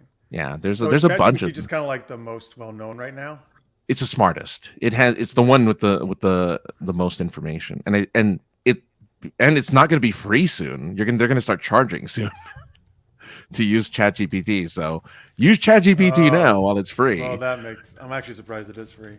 Yeah. I'm typing in what's your favorite Star Trek episode. Oh, there you go.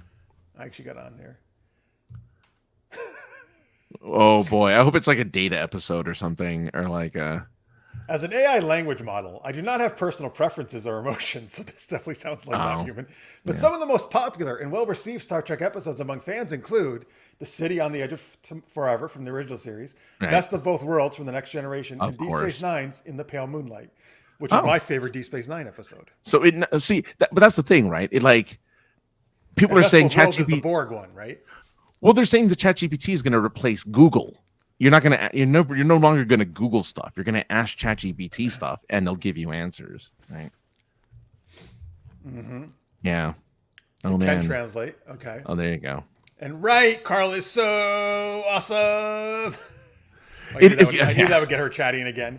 Look, again, love Carl. See, ChatGPT wouldn't know how to get Tammy to chat by mentioning Carl Urban. Well, yeah. I mean, at some point, like I said, like how TomToms would mimic voices to talk to you and give you directions. I'm certain at some point they're going to do that with these chat bots and be like, "Well, who do you want talking to you?" And it'll be like, "Oh, Morgan Freeman." Here's your information. Just start doing a Morgan Freeman impression, or like a James Earl Jones or a Carl Urban in his natural. Is he Aussie or New Zealand? I forget. I think he's Aussie. Who? No, I think he's New Zealand. Carl Urban. Oh, is he? I think he's a New Zealander. Yeah. But let's see here. There are very sophisticated text-to-speech services out there. Yeah. Oh yeah. No, there definitely are. By the way, I just said, give me a movie rom-com pitch for National Naked Work Day. And it says, I'm sorry, I cannot generate content that promotes or glorifies inappropriate or offensive behavior, such as nudity in the workplace. Oh, yeah. So there are limitations to it in which it won't, it won't do certain things. Like, okay. So it won't, it won't be hateful. It won't be like, there's like a bunch of stuff it won't do. Oh, yeah. What would the sequel? Yeah, go ahead. Yeah, what's the sequel to Dread? It's like, he's a Kiwi. Okay, he's a Kiwi, one, right? Yeah. So he's New Zealander. Yeah, he looks like a New Zealander. He looks like a New Zealander. What? All rugged and handsome. Even though I know that I know that they're called Kiwis not because of the fruit, but because of the bird. So maybe he looks like a bird. Wait, it's a bird, right? Yeah, but it's also a fruit. Yeah, but it's because of the bird, right? It's because of the bird. Yeah, yeah.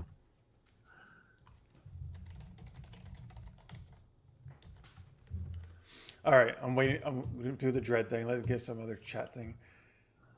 If we really want to push it, maybe we should take a page out of Data's book. Instead of making it mimic people, we should teach it's an AI. Oh, wow. It did respond by saying as a machine, it has no preference. Oh, yeah. Okay. Yeah. Oh, yeah. Oh, teaches an AI. Interesting. I mean, you look again. Oh, that's interesting. Builds brains based on others. Yeah, yeah, yeah. Well, that's how AI art works, right? AI, what it does, it scans and mimics people's art style. So if you tell them, "Hey, I want art in the style of X popular artist," it can draw you something in the style of that popular artist, which is why artists are so upset over AI art, because it's yeah. Even though it says it's not stealing, they feel like it's stealing, right? It's stealing their style, it's stealing their signature, what makes them special, and it's mimicking it in a way that's very, very, very good.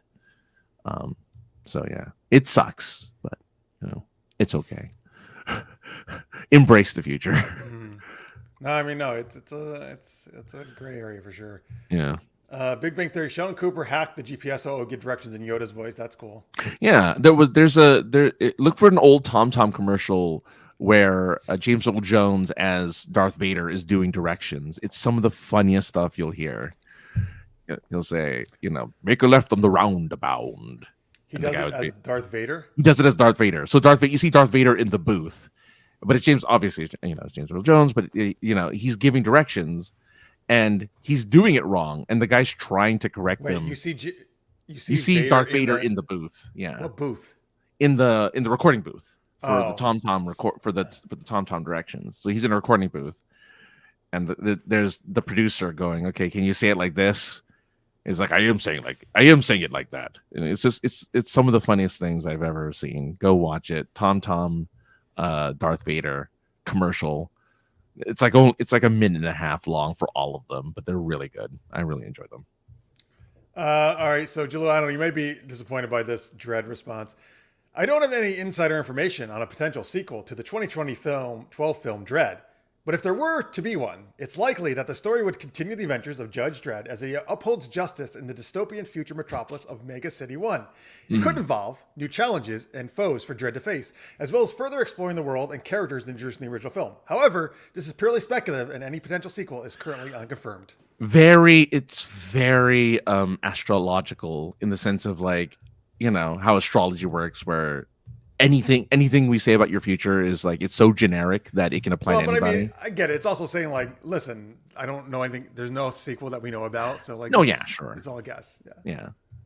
Maybe I should do more like this. How about this? Well, while you do that, I will read on here. Please read. Yeah, it says, in a world filled with tech and code, there's a show that's not just a simple nod to all things geeky, nerdy, and odd. It's super geeked up, the perfect abode for all the geeks who love to play with oh no, he's rhyming with Gadget's games night and day. It's the show that will make you say, that's just what I needed in every way.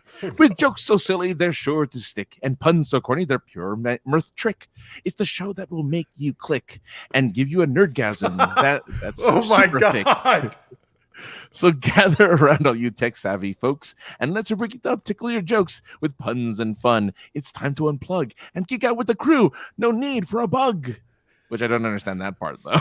But okay. So wait, Mark, did you put in give me a rhyming poem about super geeked up or something like that? You got to tell us the prompts. I'm really curious about the prompts are for these. That was amazing, though. But Scorpio, as for deep AI art, it's pretty. I've seen the AI art, and it's really well. Okay, for some reason, when you type hashtag AI art into Twitter, 99% of the art is all anime art for some reason, like that style. I don't know why.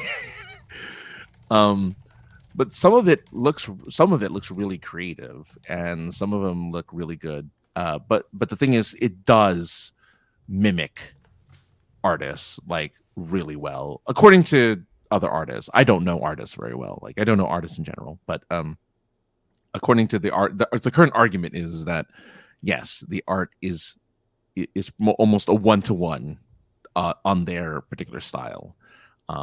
And yeah, it's pretty impressive. And again, like it's mostly anime art, so I don't know. Take that for what you will, you know. Yeah. But yeah, it sucks. But yeah, it's interesting too. And you have to pay for it. It's like $6 or $8 or something like that. For what? For like the AI art, like to use it, like to use the software. Like one of them for like you could use it a month for that. Yeah. But other ones are free. Well, you can use it for limited for free. Limited for free, yeah. Julio also says he thought the art of a deceased person would be more valuable as time passed, but now AI generated art can mimic the style from here to eternity. But if you, I guess now you have to start providing proof, right? And if I think now that deceased person's art will still be more valuable because it's in their style, and I bet there's ways to be able to tell the difference between like a person who made it by hand and an AI making it. So I don't think there's too much to worry about that actually, because I think there's a really good way to tell the difference. Mark says, please write a funny poem filled with puns about the show. That's impressive. My favorite was like, I can't believe it came up with nerdgasm. Yeah. Super thick. That's super thick. Wow. By the way, so I guess it's okay to make innuendos. Apparently. Yeah. By the way, so ChatGPT is not liking what I'm putting in at all. Because now I said, about Dredd, I said, please provide a rom-com movie idea using the characters of the movie Dredd. Oh, no, I didn't like it. Well, it says, I'm sorry, but a romantic comedy movie using the characters of the action film Dredd would likely not be appropriate, given the violent and dark tone of the original film. The characters and setting of Dredd are not conducive to the lighthearted and romantic tone typical of romantic comedies. It's important to maintain the integrity of established characters and their universes, and creating a romantic comedy based on Dredd would likely be at odds with the established style and tone of the original film. I mean, it's very much the integrity of the artist, though. That's interesting. I mean, that's kind of cool. I'm okay with that. Yeah, no, I mean, it's funny though that an AI is protecting. I know, right? Yeah, it's like it's protecting the integrity. Well, I'm certain studios have already been like, okay, guys, you need to put this in here, otherwise, we're gonna be pissed. Put what in? Where? Like put in like these parameters where they can't do certain like, you know, program into this that they can't that this is the default position of this AI, not to put characters into to compromise the positions. You know, established characters. Yeah. So the Crotia says, "Oh, maybe the ChatGPT can make a episode of Super Geeked Up. That's funny too." How dare you? Oh, at least he changed his thing. Now it's a broken. I don't know what the heck that is. No more Voyager. What is this? Oh, okay. I will.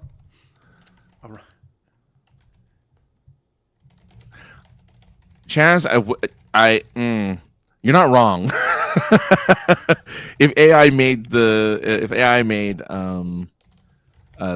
Star Wars films, who knows? I mean, that was more just like that fumble was just more of like, oh, we don't know what you know. Too many hands in the pot, too many cooks in the kitchen. See, like I don't think ChatGPT would have made up the amazing song "Too Many Cooks" for that weird 15-minute thing that they did for a Cartoon Network. So yeah, I think AI still has its limits, but yeah. This pod knows more than some studios. It is. You're right. Maybe this bot would have stopped certain things from being made. Like that's not appropriate. I mean, it could have, yeah. Okay, I'm glad. That's good. It's not. Oh. Yeah. You know what? Maybe it can come up with some good games for us to play. New games. We just came up with a new one, though. We did. Well, you got to remind me later to put that in the notes. I'll write it in while you're. Okay. So as Tammy requested, sorry, this has become the ChatGPT segment. I said, please provide a rom-com movie idea for the show Super Geeked Up. So now, like it says, sure! Exclamation point. I actually like this request. Here's a potential romantic comedy idea for the world of Super Geeked Up. Title: Geek Love is the title of the movie. Okay. The host of the hit geek culture show Super Geeked Up, who's known for her encyclopedia knowledge. Oh, well, okay. That's fine. They're recasting. For her encyclopedia knowledge of all things nerdy and her no-nonsense demeanor, is tasked with organizing the annual comic convention. Meanwhile, a handsome but socially awkward comic book artist joins the convention as a guest, and the two find themselves constantly clashing as they work to make the event a success. But as they navigate the challenges of running the convention, they also begin to realize they have more in common than they thought and start to develop feelings for each other. Can they overcome their differences and find love in the geeky world of comic conventions? So Marx did the exact same thing with a completely different story. So, okay, here, you want to read this one? So in this one, Super Geeked Up it follows the story of a nerdy and socially awkward software engineer who falls in love with a free-spirited and quirky game designer, of course. Despite their differences, they discover that they have more in common than they thought, including their love for all things geeky and nerdy. As they navigate the ups and downs of their relationship, they find that love can be found in the most unexpected places, and sometimes being a little geeked up is exactly what the heart needs. I like that. With humor, heart, and a touch of geeky charm, Super Geeked Up is a romantic comedy for anyone who's ever fallen in love with their inner geek. God, these pitches are really good.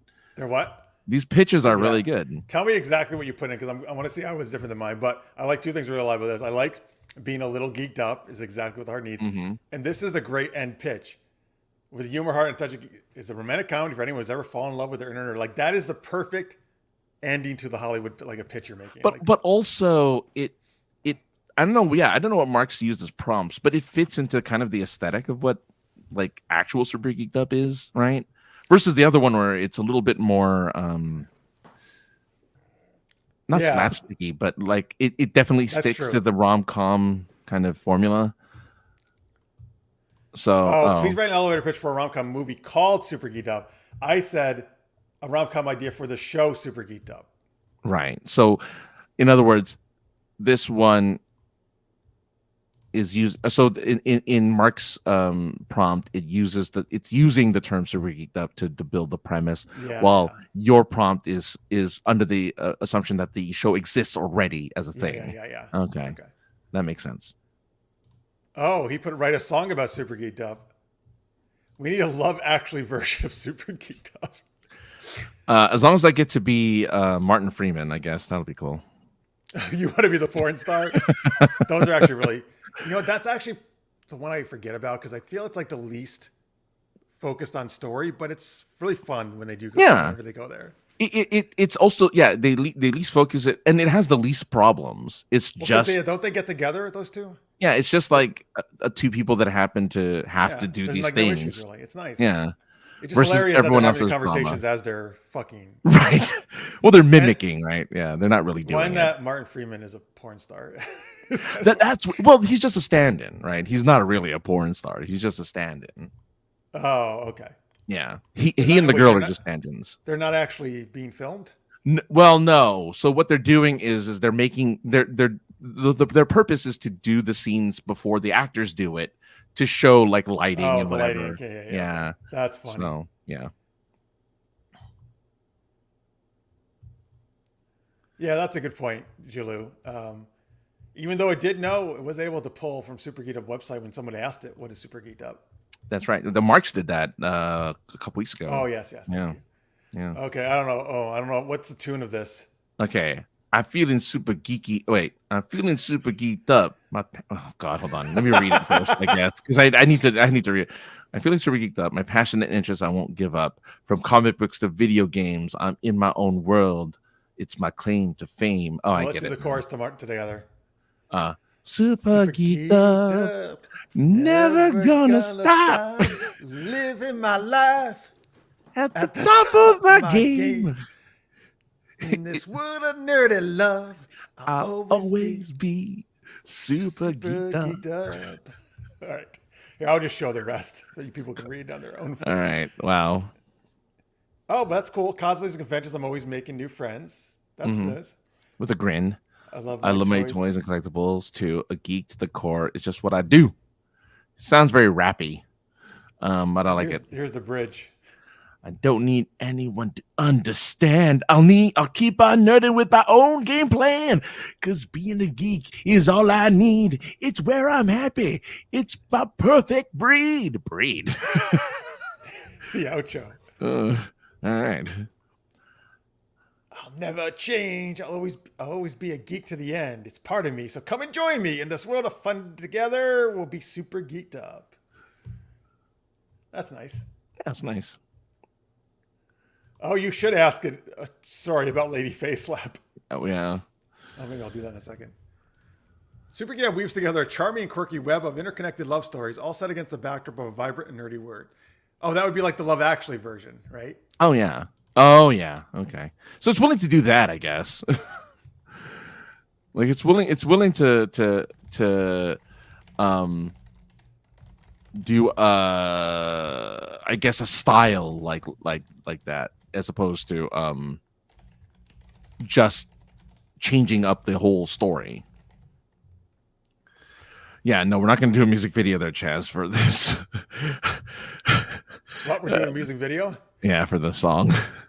It's like, oh yeah, you guys could do a music video where you throw up the Vulcan salute instead of gang signs. I mean, we could. I don't know if we would. I certainly could. Oh, well, look at this. Super Geeked Up is a film that will have you falling in love with love all over again. Yeah, he must have done the Love Actually. Yeah. There was a whole bunch of things he put there that you can read, folks.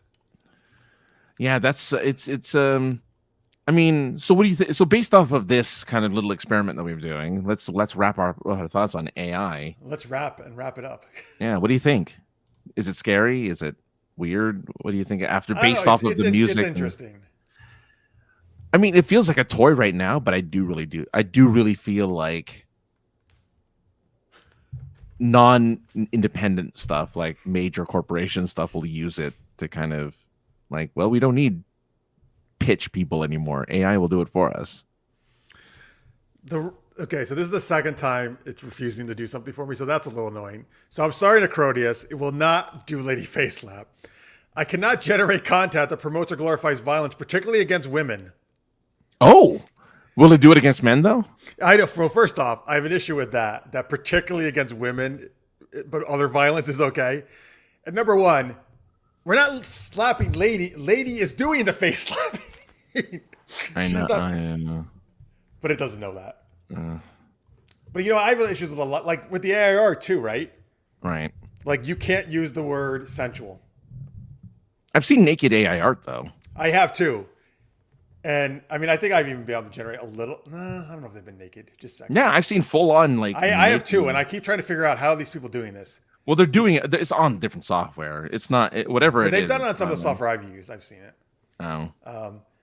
But actually, you know what? Even I'll use the same prompts as them because sometimes the prompts you can be seeing it and it won't do it for me. But I don't know. But they're very strict about like. I don't know. I think it's silly because some of the most famous art is of nude people.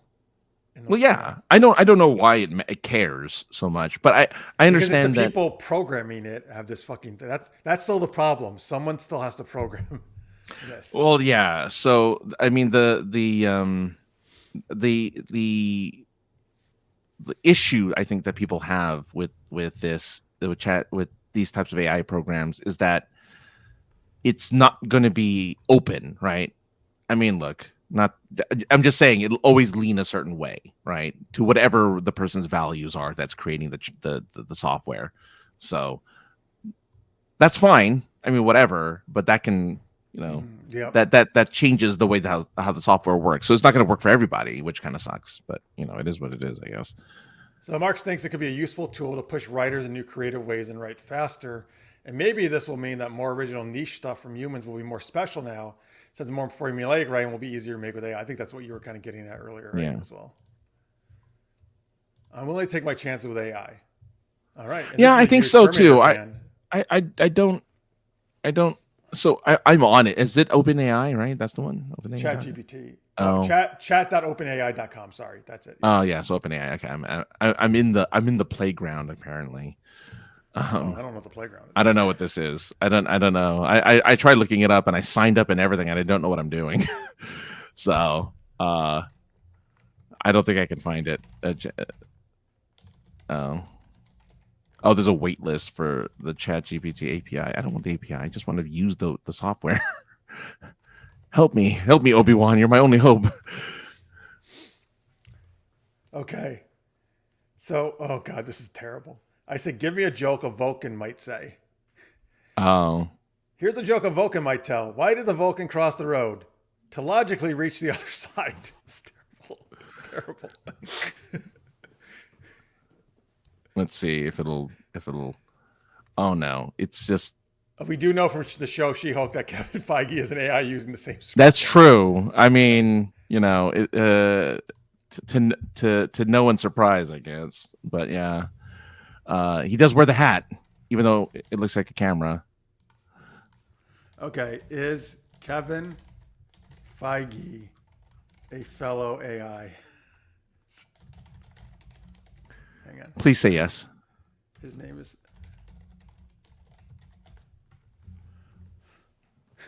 No, he's not an AI. He's a human being and the president of Marvel Studios, blah, blah, blah.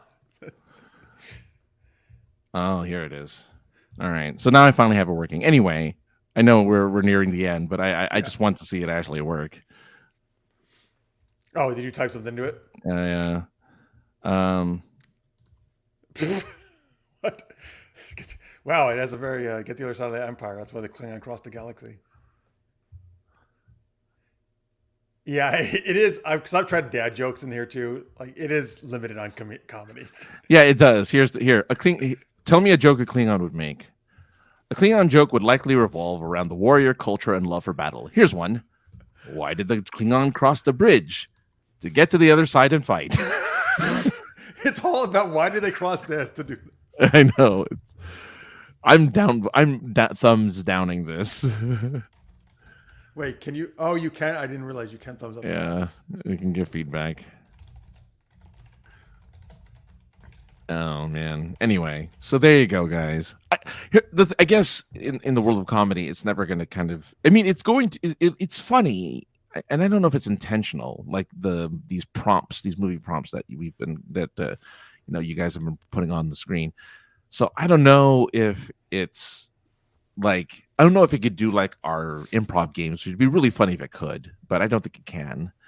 But I guess we'll see. I guess we'll find out right, at some point or another. But yeah, I guess like everyone else, I'm kind of excited for it. I'm curious where it'll go. And honestly, I just kind of want, I want like a computer that's like the one in the Enterprise or like a Data or something. That'd be a lot of fun. I think, or that'd be really cool just to have like a companion. Yeah, I want a Data android type. Yeah, yeah, who's smart, who's like fully functional. Yes, but who fully functional like DePaul. Yeah. T'Pring. Right. Yeah, DePaul or T'Pring. Yeah, it has to be that. Or Jadzia Dax. Yeah. What do you know about AKA the other guy? Let's see. Let's find out. You're not a widely known public figure. Come on. No. Yeah. Without context, I cannot provide any specific information. Oh well. But yeah, my answer was different. But yeah, that sucks. Did it say anything about you? No, it just says could be a username or pseudonym used by someone on the internet. But without more context, I cannot provide any specific information. Here's a joke a Klingon played by Seinfeld might tell. Why do Klingons always eat with their hands? Because they don't believe in utensils. It's all part of the warrior. God, see, that's terrible. There's a note about it. Well. They didn't say, well, it wouldn't be appropriate for Seinfeld to play a Klingon because Klingons are so serious. Yeah. All right. Well, that was our ChatGPT session there, folks. Thanks for joining us on that. It's interesting. It'll be very fascinating to see how it develops even further. Here you go. Tell me a movie prompt about the superhero Lady Faceslap. Lady Faceslap, the upholder of justice. In a city plagued by crime and corruption, one woman arises to the challenge of become a symbol of hope of the people. Meet Lady Faceslap, a mysterious vigilante who uses her unparalleled fighting skills and quick wit to take down the criminal underworld and restore justice to the city. But when a powerful new villain emerges, threatening to destroy everything she's fought for, Lady Faceslap must confront her own limitations and team up with unlikely allies to save the city and protect the innocent. With high-flying action and a touch of humor, Lady Faceslap, the upholder of justice, is a thrilling adventure about one woman's quest for justice.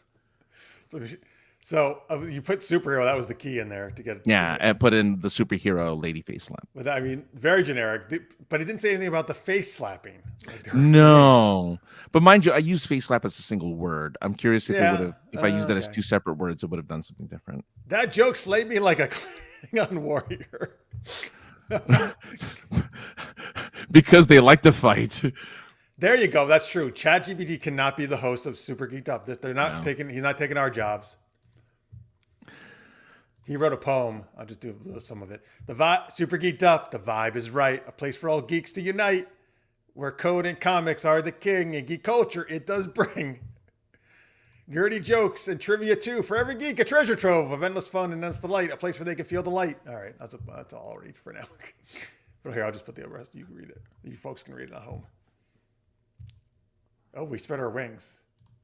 Yeah, even when I separated the words, it didn't even talk. Not one word about slapping, which makes me sad. It's too slippery for chopsticks. These are better jokes than. Yeah. Oh, community of like-minded one. Yeah, there you go. That's pretty good. That's pretty good go. poem for us.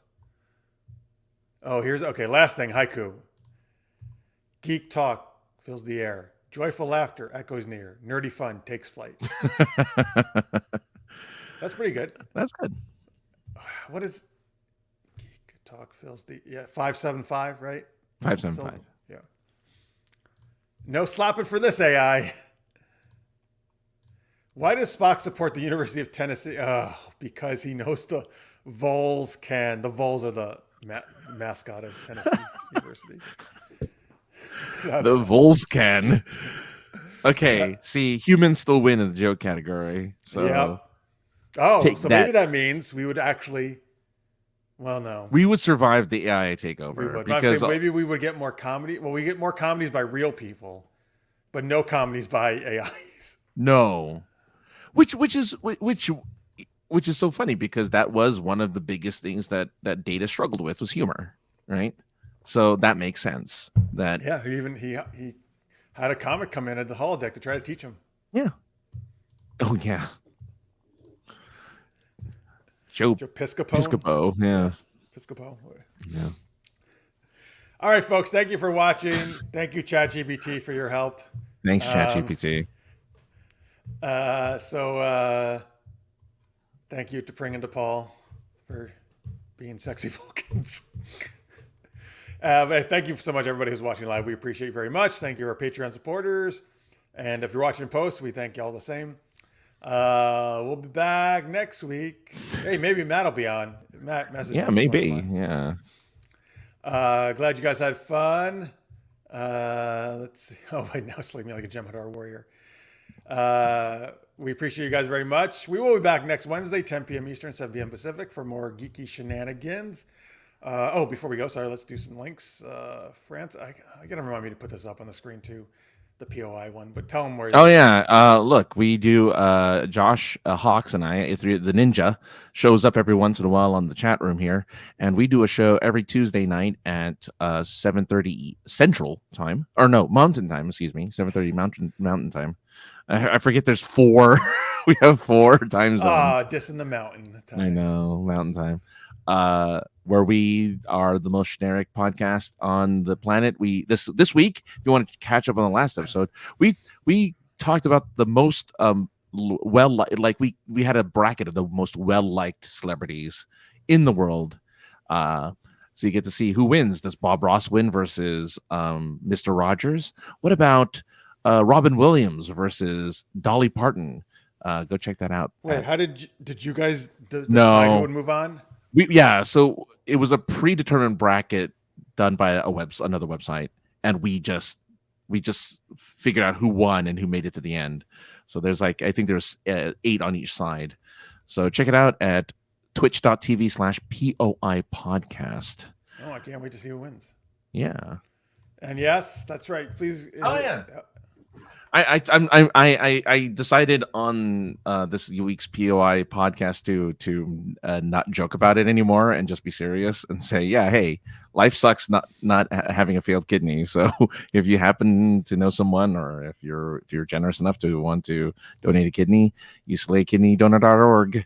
Use my name, Francis Fernandez, my birth date, November 8th, 1980, to show that when you do the questionnaire, because it'll see whether or not you're eligible, and if you are, put that information in, and it'll go directly to my kidney team, and they'll let me know if someone is eligible, and if I can get a live donor, great, because then I don't need a kidney for the rest of my life. Because if I get a cadaver donor, then I'll have to get it replaced at some point, which kind of sucks. But if I get a live donor, awesome. So thanks if you know anyone, or if you do it, really appreciate it. And thanks. Yes, thank you guys. Tammy chimes in that Dolly Parton is great. Dolly, yeah. Oh yeah, that was a tough one. All right, cool. So there you go, guys. There's all the links. Thank you again for watching. We'll see you next week. Until then, stay geeky, everybody. Bye.